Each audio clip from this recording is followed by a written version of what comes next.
கண்ணியத்திற்குரிய எல்லாம் அல்ல அல்லாஹ் ஜல்ல ஷானஹு தஆலாவின் நல்லடியார்களே, அல்லாஹுடைய பேரருளால் அவனுடைய மார்க்கத்தை அதன் தூய்மையான வடிவத்திலே அறிந்து கொள்ள வேண்டும் என்பதற்காக நாம் எல்லாம் இங்கே பெரும் திரளாக குழுமியிருக்கிறோம்.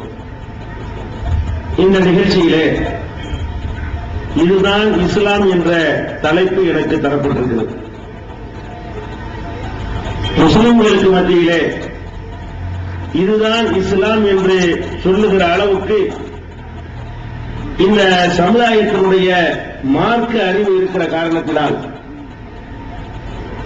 இஸ்லாத்தை அதன் தூய்மையான வடிவில் அறிந்து கொள்ளாமல்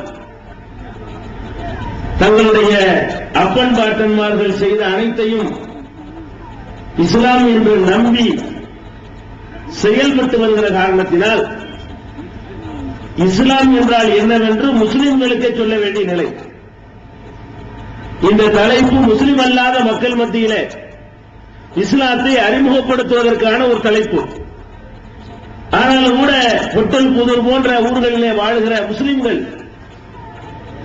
பெரும்பாலும் பெயர் தாங்கிகளாக இருக்கிற காரணத்தினால் இஸ்லாம் என்றால் என்னவென்ற அடிப்படையான செய்தியையே அவர்களுக்கு விளக்க வேண்டிய ஒரு நிர்பந்தம் நமக்கு ஏற்பட்டிருக்கிறது. இதுதான் இஸ்லாம் என்பதை விளக்குவதற்கு முன்னால் எல்லோரும் ஏற்றுக்கொண்டிருக்கிற ஒரு அடிப்படையிலிருந்து, ஒரு உண்மையிலிருந்து இஸ்லாத்தை நாம் புரிந்து கொள்ள முடியும். ஒரு முஸ்லிம் அல்லாத ஒருவர் நம்மிடத்தில் வந்து இஸ்லாத்தை ஏற்றுக்கொள்வதாக சொல்கிறார். அவரை இஸ்லாத்திலே சேர்ப்பதற்கு, இணைத்துக் கொள்வதற்கு நாம் அவருக்கு என்ன செய்வோம்? அவர் என்ன செய்தால் இஸ்லாத்திலே சேர்ந்தவராக ஆவார் என்று கேட்டால் ஒவ்வொரு முஸ்லிமும் அதற்கு சரியாக விடையளித்து விடுவார். அவர் என்ன சொல்ல வேண்டும்? அஷ்ஹது அல்லா இலாஹ இல்லல்லாஹ் வ அஷ்ஹது அன்ன முஹம்மதர் ரசூலுல்லாஹ். அவ்வளவுதான். இந்த இரண்டு கொள்கைகளை அவர் முழங்கிவிட்டால் அவர் முஸ்லிமாக ஆகிவிடுகிறார். முஸ்லிம் அல்லாத ஒருவர் நான் இஸ்லாத்தை ஏற்றுக்கொள்கிறேன் என்று நம்மிடத்தில் வந்து சொன்னால் நம்ம என்ன சொல்லிக் கொடுக்கிறோம்? வணக்கத்திற்கு உரியவன் அல்லாஹுவை தவிர யாரும் இல்லை, முகமது நபி அவர்கள் அல்லாஹுடைய தூதர், இதை நான் மனப்பூர்வமாக ஏற்றுக்கொள்கிறேன் என்று ஒருவன் சொன்ன மாத்திரத்திலேயே அவன் முஸ்லிமாக ஆகிவிடுகிறான், இஸ்லாத்திற்குள்ளே நுழைந்து விடுகிறான். அப்ப இதுதான் இஸ்லாம் என்பதற்கு விட இதுதான். எது இஸ்லாம்? இஸ்லாம் என்றால் என்ன? அஷ்ஹது அல்லா இலாஹ இல்லல்லாஹ் என்பது இஸ்லாத்தினுடைய ஒரு பாதி, அஷ்ஹது அன்ன முஹம்மது ரசூலுல்லாஹ் என்பது இன்னொரு பாதி. இந்த ரெண்டை தவிர வேற எதையும் முஸ்லிமாக இருப்பதற்கு செய்ய வேண்டியதில்லை. அதற்கு பதில் சில கடமைகள் அவனுக்கு இருக்கிறது. செய்தால் முழு முஸ்லிமாக இருப்பான். அந்த கடமைகளை செய்ய தவறிவிட்டால் அரை முஸ்லிமாக, கால் முஸ்லிமாக இருப்பான். ஆனால் இஸ்லாத்தில் இருப்பதற்கு என்ன தேவை என்று சொன்னால் அஷ்ஹது அல்லா இலாஹ இல்லல்லாஹ் வ அஷ்ஹது அன்ன முஹம்மதன் அப்துஹு வ ரசூலுஹு அல்லது அஷ்ஹது அன்ன முஹம்மதர் ரசூலுல்லாஹ். அவ்வளவுதான். அப்ப இந்த இரண்டு விஷயங்களை புரிந்து கொள்ள வேண்டிய விதத்தில் நாம் புரிந்து கொண்டால்தான் நாம முஸ்லிம்களாக இருக்க முடியும். இந்த முதல் பகுதி எடுத்துக்கொள்வோம். வணக்கத்திற்கு உரியவன் அல்லாஹுவை தவிர யாரும் இல்லை. இதை சொன்னாதான் ஒருத்தர் இஸ்லாம்ல ஆகுறான். இதை விளங்கி சொன்னா இஸ்லாம் ஆவானா? இந்த சொன்ன உடனே முஸ்லீம் ஆயிருவானா? ஒரு கிறுக்க இருக்கிறான், அஷ்ஹது அல்லா இலாஹ இல்லல்லாஹ்ங்கறான், முஸ்லீம் ஆயிருவானா? அவன் அஷ்ஹது அல்லா இலாஹ இல்லல்லாஹ்னு சொல்றான், முஸ்லீம் சொல்லுவான்? அவனை சொல்ல மாட்டான். ஏன்? அவன் விளங்கி சொல்லல, உள்ளத்துல ஏற்றுக்கொண்டு சொல்லவில்லை. நாம ஒரு கிளிப்பிள்ளையை வளர்க்கிறோம், அதுக்கு அஷ்ஹது அல்லா இலாஹ இல்லல்லாஹ்னு சொல்லி கொடுக்கிறோம், முஸ்லீம் ஆயிருமா? அது இஸ்லாத்துல ஒரு நம்பர்ல சேர்த்துக்க முடியுமா? முடியாது. அப்ப அஷ்ஹது அல்லா இலாஹ இல்லல்லாஹ் என்று சொல்வதை எப்படி சொல்லணும்? விளங்கி சொல்லணும், புரிந்து சொல்லணும், உள்ளத்துல அதன் மீது நம்பிக்கை வைத்து சொல்ல வேண்டும். அப்படி சொல்வது இஸ்லாத்தின் ஒரு பாதி. அஷ்ஹது அல்லா இலாஹ இல்லல்லாஹ் ஒரு பாதி, அஷ்ஹது அன்ன முஹம்மது ரசூலுல்லாஹ்ங்கிற இன்னொரு பாதி. அந்த ஒரு பாதி என்னவென்று சொன்னால், வணக்கத்திற்கு உரியவன் அல்லாஹ்வை தவிர யாரும் இல்லை என்பதை விளங்கி புரிந்து சொல்ல வேண்டும். இதுதான் நபிகள் நாயகம் ஸல்லல்லாஹு அலைஹி வஸல்லம் அவர்கள் பிரச்சாரம் செய்த கொள்கை. நபிகள் நாயகம் ஸல்லல்லாஹு அலைஹி வஸல்லத்திற்கு முன்னால் அல்லாஹ் அனுப்பிய எல்லா தூதர்களும், எல்லா இறை தூதர்களுமே இதைத்தான் மக்கள்கிட்ட போய் சொன்னாங்க. ஆதம் அலைஹிஸ்ஸலாம் அவர்களிலிருந்து நபிகள் நாயகம் ஸல்லல்லாஹு அலைஹி வஸல்லம் அவர்கள் வரை வந்தவர்கள்லாம் என்ன சொன்னாங்க? அஷ்ஹது அல்லா இலாஹ இல்லல்லாஹ் கூலு லா இலாஹ இல்லல்லாஹ் துஃப்லிஹூன். லா இலாஹ இல்லல்லாஹ் சொல்லுங்கள், வெற்றி பெறுவீர்கள். இதைத்தான் எல்லாருமே சொன்னாங்க. அந்த லா இலாஹ இல்லல்லாஹுவை சொல்ல வேண்டிய விதத்தில் நாம் சொல்லி இருக்கிறோமா? ஏற்றுக்கொள்ள வேண்டிய விதத்தில் ஏற்றுக்கிறோமா? நம்ப வேண்டிய விதத்தில் நம்பி இருக்கிறோமா என்று பார்த்தால் இல்லை என்ற விடையைத்தான் இந்த பொட்டல் புதரை பொறுத்த வரைக்கும் நம்ம சொல்ல வேண்டும். இங்கு வாழ்கிற பெரும்பாலான மக்களை பொறுத்தவரை லா இலாஹ இல்லல்லாஹ் என்ற இந்த திருக்கலிமாவை விளங்க வேண்டிய விதத்தில் விளங்கவில்லை. ஏன்? வணக்கத்திற்குரியவன் அல்லாஹ்வை தவிர யாரும் இல்லை என்று வாயால் சொல்கிறார்கள், என்றோ மரணித்துவிட்ட ஒரு மனிதரை வணங்குகிறார்கள். 700 ஆண்டுகளுக்கு முன்னால் இந்த உலகத்திலே வாழ்ந்து மரணித்து போய்விட்டார் ஒருத்தர். அவர் அல்லாஹ்வுடைய தூதர் ஒண்ணும் கிடையாது. அவருக்கு அல்லாஹ்விடத்திலிருந்து எந்த விதமான வஹீயும் வந்தது கிடையாது. அவர் உண்மையிலே நல்லவரா கெட்டவரா என்பது கூட மறுமையில் அல்லாஹ் தீர்ப்பளிக்கும் பொழுதுதான் தெரியும். அப்படிப்பட்ட ஒருவரை கடவுளாக, கடவுளுக்கு மேலாக, அல்லாஹ்வுக்கு சமமாக, சில நேரங்களில் அதற்கு மேலாக வைத்து போற்றி வழிபடக்கூடிய காட்சியை இங்கே நாம் காண்கிறோம். அப்ப இதை என்ன கோளாறு வருகிறது? அல்லாஹ் மட்டும் வணங்கக்கூடிய நாம் எப்படி தர்காக்களை கட்டுகிறோம்? அங்கே சமாதியாக இருக்கக்கூடியவர்கள் எப்படி வணங்குகிறோம்? யானைக்கு கூட சமாதி எழுப்பி அதற்கு எப்படி விழா நடத்துகிறோம்? யானையுடைய கையில துதிக்கையில வாழைப்பழத்தை கொடுத்து வாங்கி அதை சாப்பிட்டால் குழந்தை பிறக்கும் என்று எப்படி நம்ம நம்புகிறோம்? என்றோ இறந்துவிட்ட ஒரு மனிதனுடைய பெயரால் உண்டியலிலே போடுகிற காணிக்கை அவருக்கு சேரும் என்று எப்படி நம்புகிறோம்? அவர் பெயரை சொல்லி கட்டப்பட்ட இடத்திலே நெற்றியை வைத்து நாம் எப்படி சஜிதா செய்கிறோம்? எப்படி அந்த இடத்திலே கையேந்து பிரார்த்தனை செய்கிறோம்? அப்ப வணக்கத்திற்குரியவன் அல்லாஹ்வை தவிர யாரும் இல்லை என்று சொல்கிறோம். ஆனால் என்ன செய்து கொண்டிருக்கிறோம்? அல்லாஹ்வை தவிர மற்ற ஒருவரை வணங்கிக் கொண்டிருக்கிறோம். ஒரு மனிதரை வணங்கிக் கொண்டிருக்கிறோம். அவர் நல்லவரா கெட்டவரா என்று கூட தெரியாத ஒரு மனிதரை வணங்கிக் கொண்டிருக்கிறோம். அதுக்குதான் இதுதான் இஸ்லாம் சொல்ல வேண்டி இருக்கிறது. அப்ப முதல்ல நீங்க தெரிந்து கொள்ள வேண்டும், ஒரு மனிதரை போய் நம்ம தர்கா கட்டி வணங்குறோம். தர்கான்னு ஒண்ணை எழுப்பி அவரை போய் வணங்குறோம். நல்ல மனுஷர், அவரு மகானு. முதல்ல அடிப்படையிலிருந்து வர்றதா இருந்தா ஒரு மனுஷனை நல்லவன் என்று நமக்கு சொல்ல அதிகாரம் இருக்கா? இவர் அல்லாஹ்வுக்கு நேசம் சொல்ல அதிகாரம் இருக்குதா? நம்ம வகையில நல்லவரானது நல்ல விட்டு போங்க. உங்கள்கிட்ட வாங்கின கடனை ஒழுங்கா திருப்பி கொடுத்தாருன்னா நல்ல வந்து போங்க.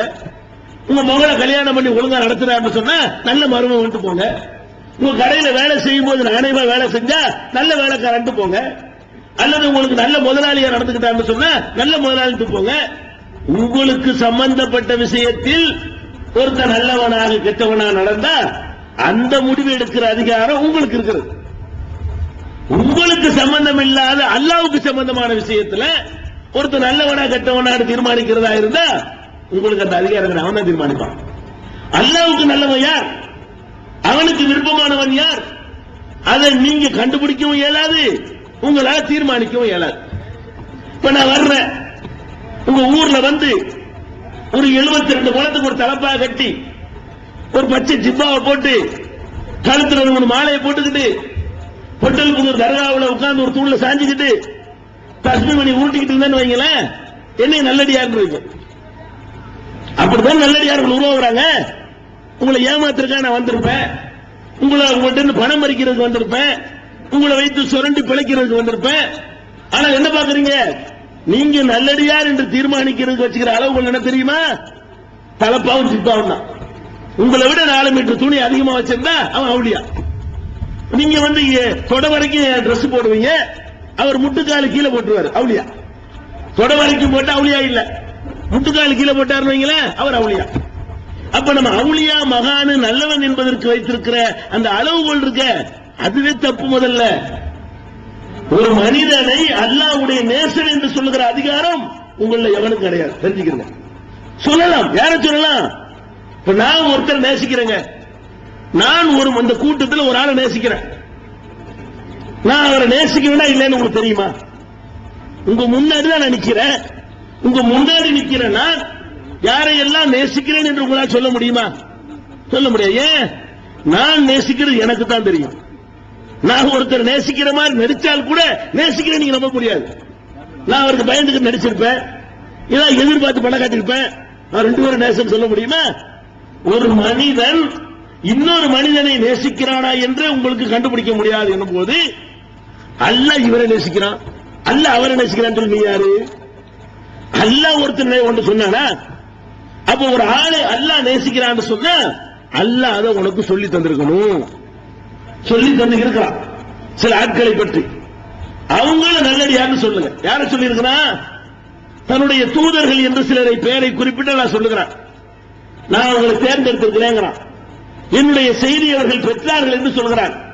அவங்கள நேசம் சொல்லுங்க. ஆதம் அலைஹிஸ்ஸலாத்தை அல்லாஹ்வுடைய நேசம் சொல்லுங்க, மூசா நபி அல்லாஹ்வுடைய நேசம் சொல்லுங்க, ஈசா நபி அல்லாஹ்வுடைய நேசம் சொல்லுங்க, இப்ராஹிம் நபி அல்லாஹ்வுடைய நேசம் சொல்லுங்க, இஸ்மாயில் நபிய அல்லாஹ்வுடைய நேசம் சொல்லுங்க, நூஹ் நபி அல்லாஹ்வுடைய நேசம் சொல்லுங்க, அதே மாதிரி சீதா அலைஹிஸ்ஸலாம் அல்லாஹ்வுடைய நேசம் சொல்லுங்க, இலியாஸ் அல்லாஹ்வுடைய நேசம் சொல்லுங்க. ஓகே, லூத் அலைஹிஸ்ஸலாத்தை சொல்லுங்க. ஏன் நேசம்ங்கறோம்? அல்லாஹ் சொல்லிட்டான். யாரு அவரை நேசிக்கிறானோ அவனே சொல்லிட்டான், இவர் என்னுடைய நேசரு, இவங்கெல்லாம் என்னால் தேர்ந்தெடுக்கப்பட்டவர்கள் அப்படின்னு அல்லாஹ்வே சொன்னது குர்ஆன்ல இருக்கிற காரணத்தினால் அவர்களை நீங்கள் அல்லாஹ்வுடைய நேசர் என்று சொல்லலாம். அதே போல நபிகள் நாயகம் ஸல்லல்லாஹு அலைஹி வஸல்லம் அவர்கள் அல்லாஹ்வுடைய தூதராக நியமிக்கப்பட்ட நபிகள் நாயகம் ஸல்லல்லாஹு அலைஹி வஸல்லம் அவர்கள் சிலரை இவர்கள் எல்லாம் சொர்க்கவாசிகள் என்று சொன்னார்கள். அவங்க சொந்தமா இதை சொல்ல முடியாது, அல்லாஹ்விடத்திலிருந்து செய்தியை பெற்றுத்தான் சொன்னார்கள். அபூபக்கர் ஃபில் ஜன்னாண்டார்கள், அபூபக்கர் சொர்க்கத்திலே, உமர் சொர்க்கத்திலே, உஸ்மான் சொர்க்கத்திலே, அலி சொர்க்கத்திலே, தல்ஹா சொர்க்கத்திலே, அபூ உபைதா சொர்க்கத்திலே என்று பெருமானார் ஸல்லல்லாஹு அலைஹி வஸல்லம் அவர்கள் ஒரு 10 அப்துர் ரஹ்மான் இப்னு அவுஃப் சொர்க்கத்திலே இப்படி 10 பேரை குறிப்பிட்டு இவங்க எல்லாம் சொர்க்கவாசிகள் என்று சொன்னாங்க. நபிகள் நாயகம் ஒருத்தர் சொர்க்கவாசின்னு சொன்னாங்கன்னா அவர் நல்லடியாரு, அல்லாஹ் நேசிக்கிறான். அல்லாஹ்வுடைய தூதரே சொல்லிவிட்ட காரணத்தினால் அவங்களை எல்லாம் அல்லாஹ்வுடைய நேசர்கள் என்று சொல்லலாம். பத்ர் போரிலே கலந்து கொண்ட சஹாபாக்களை அல்லாஹ்வுடைய நேசர்கள் என்று நம்மால் இப்ப சொல்ல முடியும். ஏன் சொல்ல முடியும்? அல்லாஹ்வே உங்களை பாராட்டி சொல்லிட்ட காரணத்தினால. இது வைக்க நபிகள் நாயகத்துடைய காலத்திற்கு பிறகிலிருந்து இன்னைக்கு தேதி வரைக்கும் தோன்றிய எந்த மனிதரையும் நல்லடியார் என்று உங்களால் சொல்ல முடியுமா? அல்லாஹ்வுடைய நேசர் என்று உங்களுக்கு சொல்ல முடியுமா? மறுமையில் அல்லாஹ் நிறுத்தி கேட்பான், ஏண்டா நான் இவரை நேசிக்கிறேன்னு சொன்னீங்க, நான் உன்கிட்ட சொன்னா நான் இவரை நேசிக்கிறேன், நீ யார சொல்றது? இல்ல கவனம் இல்ல, இவர் அல்லாஹ்வுடைய நேசர், அவர் அல்லாஹ்வுடைய நேசங்கிறீங்களே, அப்ப நான் இவரை நேசிச்சேன் என்று எப்படி சொன்னேன்? அல்லாஹ் கேட்கிறோம். முதல் அடிப்படை நம்ம எங்க தப்பு செய்யறோம்னு கேட்டா, அல்லாஹ்வுடைய நேசர் என்று முடிவு செய்யறோம் இல்லையா, அதுல நீங்க தப்பு பண்றீங்க. அல்லாஹ் செய்யற முடிவை நீங்க செய்றீங்க, அல்லாஹ்வுக்கு மாத்திரம் உள்ள அதிகாரத்தை நீங்க கையில் எடுத்துக் கொள்கிறீர்கள். நபிகள் நாயகம் ஸல்லல்லாஹு அலைஹி வஸல்லம் அவங்களுடைய காலத்துல ஒரு குழந்தையுடைய ஜனாசா, குழந்தை பச்சிலம் குழந்தை ஜனாசா எடுத்து இறந்த உடலை எடுத்து செல்லப்படுகிறது. ஆயிஷா நாயகரை பார்த்து விட்டு சொன்னார்கள், ஹாதா உஸ்பூரும் மின் அஸாபிரில் ஜன்னா, இது சொர்க்கத்து சிட்டுக்குருவிகளிலே ஒரு சிட்டுக்குருவி. யார் சொல்றா? ஆயிஷா நாயகி நபிகள் நாயகம் ஸல்லல்லாஹு அலைஹி வஸல்லம் மனைவி சொல்றாங்க, இது சுவனத்து சிட்டுக்குருவிகளிலே இது ஒரு சிட்டு அப்படிங்கிறாங்க. சஹாபாக்களுடைய குழந்தை, நல்ல குழந்தை, நல்லவருக்கு பிறந்த குழந்தை. நபிகள் நாயகர் கேட்ட உடனே ஆயிஷா நிறுத்து, இது நம்ம வேலை கிடையாது, இதை நீ சொல்லக்கூடாது. சஹாபாக்களுடைய குழந்தை, நல்ல குழந்தை, நல்லவருக்கு பிறந்த குழந்தை. நபிகள் நாயகர் கேட்ட உடனே ஆயிஷா நிறுத்து, இது நம்ம வேலை கிடையாது, இதை நீ சொல்லக்கூடாது. இது பற்றிய முடிவை அல்லாஹ் தான் அறிவான். நீ எப்படி சொர்க்கவாசி சொல்ல போச்சத? அது சொர்க்கத்துக்கு போகும் என்று நீ எப்படி சொல்லலாம்? அதை அல்லாஹ் தான் தீர்மானிப்பான் என்று நபிகள் நாயகம் ஸல்லல்லாஹு அலைஹி வஸல்லம் அவர்கள் ஒரு குழந்தை விஷயத்திலே நமக்கெல்லாம் தாயாக இருக்கிற ஆயிஷா நாயகி ஜட்ஜ்மெண்ட் வழங்கிய பொழுது அந்த ஜட்ஜ்மெண்ட் வழங்குற வேலை உனக்கு கிடையாது. அது அவன் செய்வான். நீ எப்படி செய்யலாம்? ஆயிஷா நாயகிக்கு இல்லாத அதிகாரம் உங்களுக்கு கிடைச்சிருச்சா? ஆயிஷா நாயகிக்கு ஒரு குழந்தை சம்பந்தமாக தீர்ப்பு சொல்லுகிற அதிகாரம், நல்ல குழந்தை, சொர்க்கத்துக்கு போற குழந்தை என்று சொல்லுகிற அதிகாரம் இல்லை என்று சொன்னால் நீங்க எப்படி அவர் நல்லடியார் இவர் நல்லடியார் இருந்தீங்க? இன்னும் சொல்ல போனால் ஆயிஷா நாயகியாவது கண்ணால இந்த குழந்தையை பார்த்தார்கள். நீங்கள் நல்லடியார்னு சொல்றீங்களே, அவங்க கண்ணால பாத்தீங்களா? ஷாவுல மீது ஆண்டவர் மகான்கிறீங்களே, அவரை பாத்தீங்களா? அப்துல் கார் ஜீலானி அவரோட நெருங்கி பழகுனீங்களா? அவரோட ஒரு 40 நாள் கூடவே இருந்து பாத்தீங்களா என்ன செய்யறாரு? ஒண்ணுமே பார்க்கல. சரி, அவருக்கு தெளிவான ரெக்கார்டுகள் ஆதாரப்பூர்வமான வரலாறுகளாவது உண்டா? இல்ல. என்ன பண்ணிட்டாங்க? அந்த காலத்துல பக்கீர் சான் சில பேர் வந்தாங்க. எப்படி இந்த கதை வருதுன்னு கேளுங்களேன். அப்துல் கார் ஜிலானி எப்படி சீனுக்கு வர்றாருன்னு கேட்டா, இந்த பக்கீர் சாக்கள் பிச்சை எடுத்து கொட்டடிச்சுட்டு வருவாங்க. இவங்க படிக்கிற பாட்டு பூரா எப்படி இருக்கும்னா, இந்த முஹிதீன் அப்துல் கார் ஜிலானி என்று அவரை என்ன செய்வாங்க, தந்தானியில் பிறந்தோரே அப்படின்னு படிப்பாங்க. இந்த மாதிரியான ஒரு பாடல்களை முஹிதீன் முஹிதீன் படிச்சு படிச்சு பிச்சை கேட்டு வந்தவன இவங்க சொல்லி மார்க்கத்தை கத்துக்கிட்டாங்க. ஓ, முஹிதீன் ஒரு முக்கியமான ஆளா இருப்பார் இருக்க, பிச்சைக்காரன் அவர் பேர சொல்லி பிச்சை கேட்கறான் இப்படின்னு சொல்லிதான் இவரை பத்தி உங்களுக்கு தெரியுமே தவிர அப்துல் கார் ஜீலானியை பற்றி உங்களுக்கு என்ன தெரியும்? ஒரு மனிதனை பற்றி தெரிந்து கொள்வதாக இருந்தால் அவர் எழுதின புத்தகத்திலிருந்து தெரிந்து கொள்ளலாம். அவர் காலத்தில் வாழ்ந்த ஐ விட்னஸ் இருக்காங்கல்ல, நேரடி சாட்சிகள், அவர்களுடைய சாட்சியத்திலும் தெரிந்து கொள்ளலாம். அப்துல் கார் ஜீலானி அவர்களை பொறுத்த வரைக்கும் அவர்கள் பெயரால் விடுகிற கட்டுக்கதை எல்லாம் நீங்க எடுத்து பாருங்க. ஆனால் அவரே தன்னுடைய கைப்பட எழுதிய புத்தகம் இன்றைக்கும் இருக்கிறது. அவர் கைப்பட எழுதிவிட்டு சென்ற புத்தகம் உன்னியத்து தாலிபீன் என்ற பெயரிலே எல்லா அரபு மதரசாக்களும் வைத்திருக்கிறார்கள். எங்களிடமும் இருக்கிறது. அந்த உன்னியத்து தாலிபீன் என்பது அவர் எழுதிய புத்தகம். யார் எழுதிய புத்தகம்? அப்துல் கார் ஜீலானி எழுதிய புத்தகம். அவர் வாழ்ந்த காலத்திலே அற்புதமான உரைகளை நிகழ்த்தியிருக்கிறார். அந்த உரைகளை அவருக்கு பின்வந்து கிட்டத்தில் அவருக்கு பின்வந்தார்கள் இல்லையா, அவங்க எழுதி வைத்திருக்கிறார்கள். ஃபுதூஹுல் கைப் என்ற பெயரிலே, அல் ஃபதுஹுர் ரப்பானி என்ற பெயரிலே அவருடைய உரைகள் தொகுக்கப்பட்டு இருக்கின்றன. அவருடைய உரைகள் தொகுப்பாக 2 புத்தகம் இருக்கிறது. அவரை எழுதிய உன்னியத்து தாலிபீன் என்ற புத்தகம் இருக்கிறது. இதிலிருந்து காட்டி இது அப்துல் கார் ஜீலானியுடையது என்று சொன்னால் சரி, இது ஆதாரத்தோட பேசுறாங்கன்னு சொல்லலாம். இவங்க சொல்ற கட்டுகள் இருக்கு பாருங்க, அது அந்த புத்தகத்திலாம் கிடையவே கிடையாது. இவர்கள் அப்துல் கார் ஜீலானிக்கு 700 வருஷத்துக்கு பிந்தி வரக்கூடியவர்கள். அவர் பேரால எப்படி கட்டி வச்சிருக்காங்க தெரியுமா? அவர் பேர்ல கட்டின அளவுக்கு கப்சா உலகத்தில் யார் பேர்ல கட்டப்பட்டிருக்காரு. உலகத்திலேயே முந்தைய நபிமார்கள் பேர்ல எட்டு கட்டினாங்களே, அதையெல்லாம் தாண்டி இந்த அப்துல் கார் ஜீலானி பேர்ல எப்படிப்பட்ட பக்தியை ஊட்டினார்கள் என்றால், எப்படிப்பட்ட கப்சாக்களை அவிழ்த்து விட்டிருக்கிறார்கள் என்று சொன்னால், நான் ஒரு சில கப்சாக்களை உங்களுக்கு சொல்கிறேன். உலமாக்கள் ஏன்னா இங்க அதான் பேச வேண்டியிருக்கிறது, இங்க எதை பேசினா தானே பேசணும். சில உலமாக்கள் பயான் பண்ணுவாங்க. அப்துல் கார் ஜீலானியை பத்தி எப்படி பண்ணுவாங்க தெரியுமா? நபிகள் நாயகம் மேராஜுக்கு போனார்கள். மேராஜுக்கு போய் அல்லாஹ்விடத்தில் பேசிக் கொண்டிருந்தார்கள். பேசிக் கொண்டிருக்கும் பொழுது அல்லாஹ் சொன்னான், முகமது மெதுவா பேசு. அல்லாஹ் சொன்னான். அல்லாஹ் ரசூல் ஸல்லல்லாஹு அலைஹி வஸல்லம் அழைத்து சென்று மேராஜில உரையாடி கொண்டிருக்கும் பொழுது அல்லாஹ் சொன்னானா, முகமது மெதுவா பேசு. தொட்டிலே அப்துல் கார் தூங்குகிறார். தொட்டிலே யார் தூங்குறதா? அப்துல் கார் ஜீலானி தூங்குறாராம். குழந்தை தூங்குது, நீ என்ன சத்தம் போட்டு பேசுற என்று இது யார் சொன்னது? அல்லாஹ்வுடைய தூதரின் பெயரால் பொய்யை இட்டு கட்டி நரகத்திற்கு தங்களை ரிசர்வ் செய்து கொண்ட மூடர்கள், மார்க்க அறிஞர்கள் என்ற பெயரிலே இந்த கதைகளை பயான்களிலே சொன்னார்களா இல்லையா? இது எந்த கிதாபில் இருக்கிறது? எந்த ஹதீஸ் கிதாப்?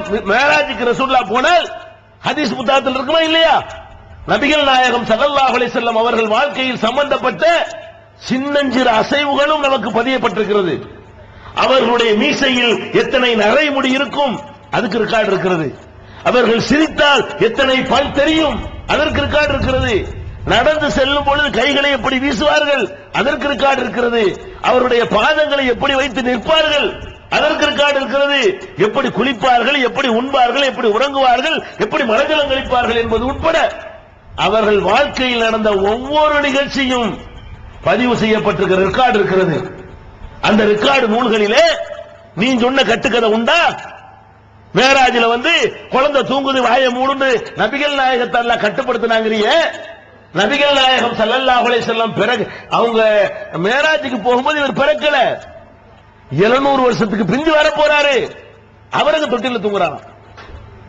இவங்க என்ன கதை என்ன சொல்ல வர்றாங்கன்னு விளங்குதா? அவரை அல்லாஹ்வுடைய புள்ளன்னு சொல்ல வர்றாங்க. பாயிண்ட் விளங்குதா? அல்லாஹ்வுக்கு பக்கத்துல தொட்டில தூங்குனா என் புள்ள என் வீட்டுல தூங்கும்லங்க, அவங்க வீட்டுல அவங்க புள்ள தொட்டில தூக்குமா இல்லையா? அப்ப என்ன சொல்ல வர்றான்? முகமது நீ தூதர் தான், இவர் என் புள்ள, என் புள்ளைக்கு முகத்துல டிஸ்டர்ப் பண்ற மாதிரி சத்தம் போட்டு பேசாத, என் புள்ள தூங்குதா இல்லையா? பாவிகளா, இந்த மாதிரி கதைகள் தானே உங்களுடைய தர்காக்களுக்கு அடிப்படை. குர்ஆன் அடிப்படையா? ஹதீஸ்கள் அடிப்படையா? இந்த கட்டுக்கதை அடிப்படை. அப்துல் காதர் ஜீலானிக்கு தஸ்தகீர் என்ற ஒரு பெயர். தஸ்தகீர் தெரியுமா? தஸ்துனா என்ன? தஸ்துனா கை, பார்சில. தஸ்துங்கிற வார்த்தை பார்சி மொழி. தஸ்து என்றால் என்ன? கையின் அர்த்தம். தஸ்தகீர், கீர்னா பிடித்தவர் அர்த்தம். கீர்னா என்ன? ஜஹாங்கீர், உலகத்தை பிடித்தவர். சொல்லுமா இல்லையா? ஜஹான்னா உலகம், ஜஹாங்கீர் என்றால் உலகத்தை பிடித்து ஆட்சி பண்ணவர். ஆலம்கீர், ஆழத்தையே அடக்கி ஆண்டவர். சொல்றீங்களா இல்லையா? பாதாங்கீர் வேற, அது வேற அர்த்தம். அப்ப அந்த மாதிரியான வார்த்தை இது தஸ்தகீர். தஸ்துனா என்ன? கை, கீர்னா பிடித்தவர். ஏன்பா தஸ்தகீர் பேர் வச்சு தெரியுமா? அல்லாஹ்வும் அப்துல் காதர் ஜிலானி வாக்கிங் போனாங்களாம். கலங்க உலமாக்கல்ங்கிற பேர்ல இந்த மூடர்கள் நம்ம அப்பம் பாட்ட காலத்துல விட்டு அவுத்த கப்சா இது. அல்லாஹ்வும் அப்துல் காதர் ஜிலானி வாக்கிங் போயிட்டு இருந்தாங்களாம். அப்ப என்ன பண்ணாங்கன்னா அல்லாஹ் வலிக்கு விழுந்துட்டானா. வலிக்கு விழுந்த உடனே முஹீதினே கையப்படி தஸ்தகீர் கையப்படினா முஹீதின் கையை பிடிச்சு அல்லாஹ் தூக்கி விட்டாராம். அதான் தஸ்தகீர், கையை பிடித்தவர். தஸ்னா கைங்க. நீங்க சிரிக்கிறீங்க, இதாடா இஸ்லாம்? அது யாரு முஹீதி? யாரு முஹீதிங்கிற? ஒரு மனுஷன், என்றைக்கோ மரணித்து விட்ட ஒரு மனிதன். ஒரு மனிதனை போய் அல்லாஹ்வை கையை பிடிச்சு தூக்கி விட்டாங்கிற அளவுல உனக்கு மூளைச்சலவை செய்து மூடர்களாக ஆக்கி இருக்கிறார்களே, அந்த கட்டுக்கதையில் தானே இந்த தர்காவுக்கு அடிப்படை. அல்லாஹ்வுடைய கை எப்ப பிடிச்ச சொல்ல முடியுமா உனக்கு? இதெல்லாம் அப்துல் காதர் ஜிலானி பேரால் நடந்த கப்சாக்கள்.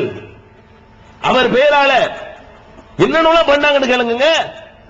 ஒரு குழந்தை, ஒருத்தர், ஒரு இளைஞன் இறந்து போயிட்டானா அவர் வாழும்போது.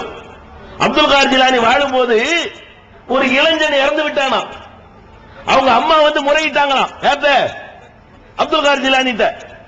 எனக்கு ஒரு புள்ள தான், என் புள்ள இறந்து போயிட்டான், நீங்க தான் எப்படியாவது காப்பாத்தனே அப்படின்னு சொன்னாங்களாம். உடனே என்ன பண்ணாரா? இவர் இப்படி எட்டி பார்த்தாராம், எங்க மேல ஆகாயத்தை பார்த்தாரா. யாரு? அப்துல் காதர் ஜிலானி. பார்த்தா அந்த இஸ்ராயல் ஒருத்தர் மாணவர் இருக்கா. இஸ்ராயல் பேர்ல மாணவர் கிடையாது முதல்ல. இஸ்ராயல் என்ன பண்றாரு? கதையில வருது. இஸ்ராயல் என்ன பண்றாரா? கூடையில உயிரெல்லாம் அள்ளி போட்டுக்கிட்டு, அன்னைக்கு ராத்திரி பிடிச்ச உயிரெல்லாம் அள்ளி போட்டுக்கிட்டு கூடையில கொண்டு போயிட்டு இருக்கிறாராம்.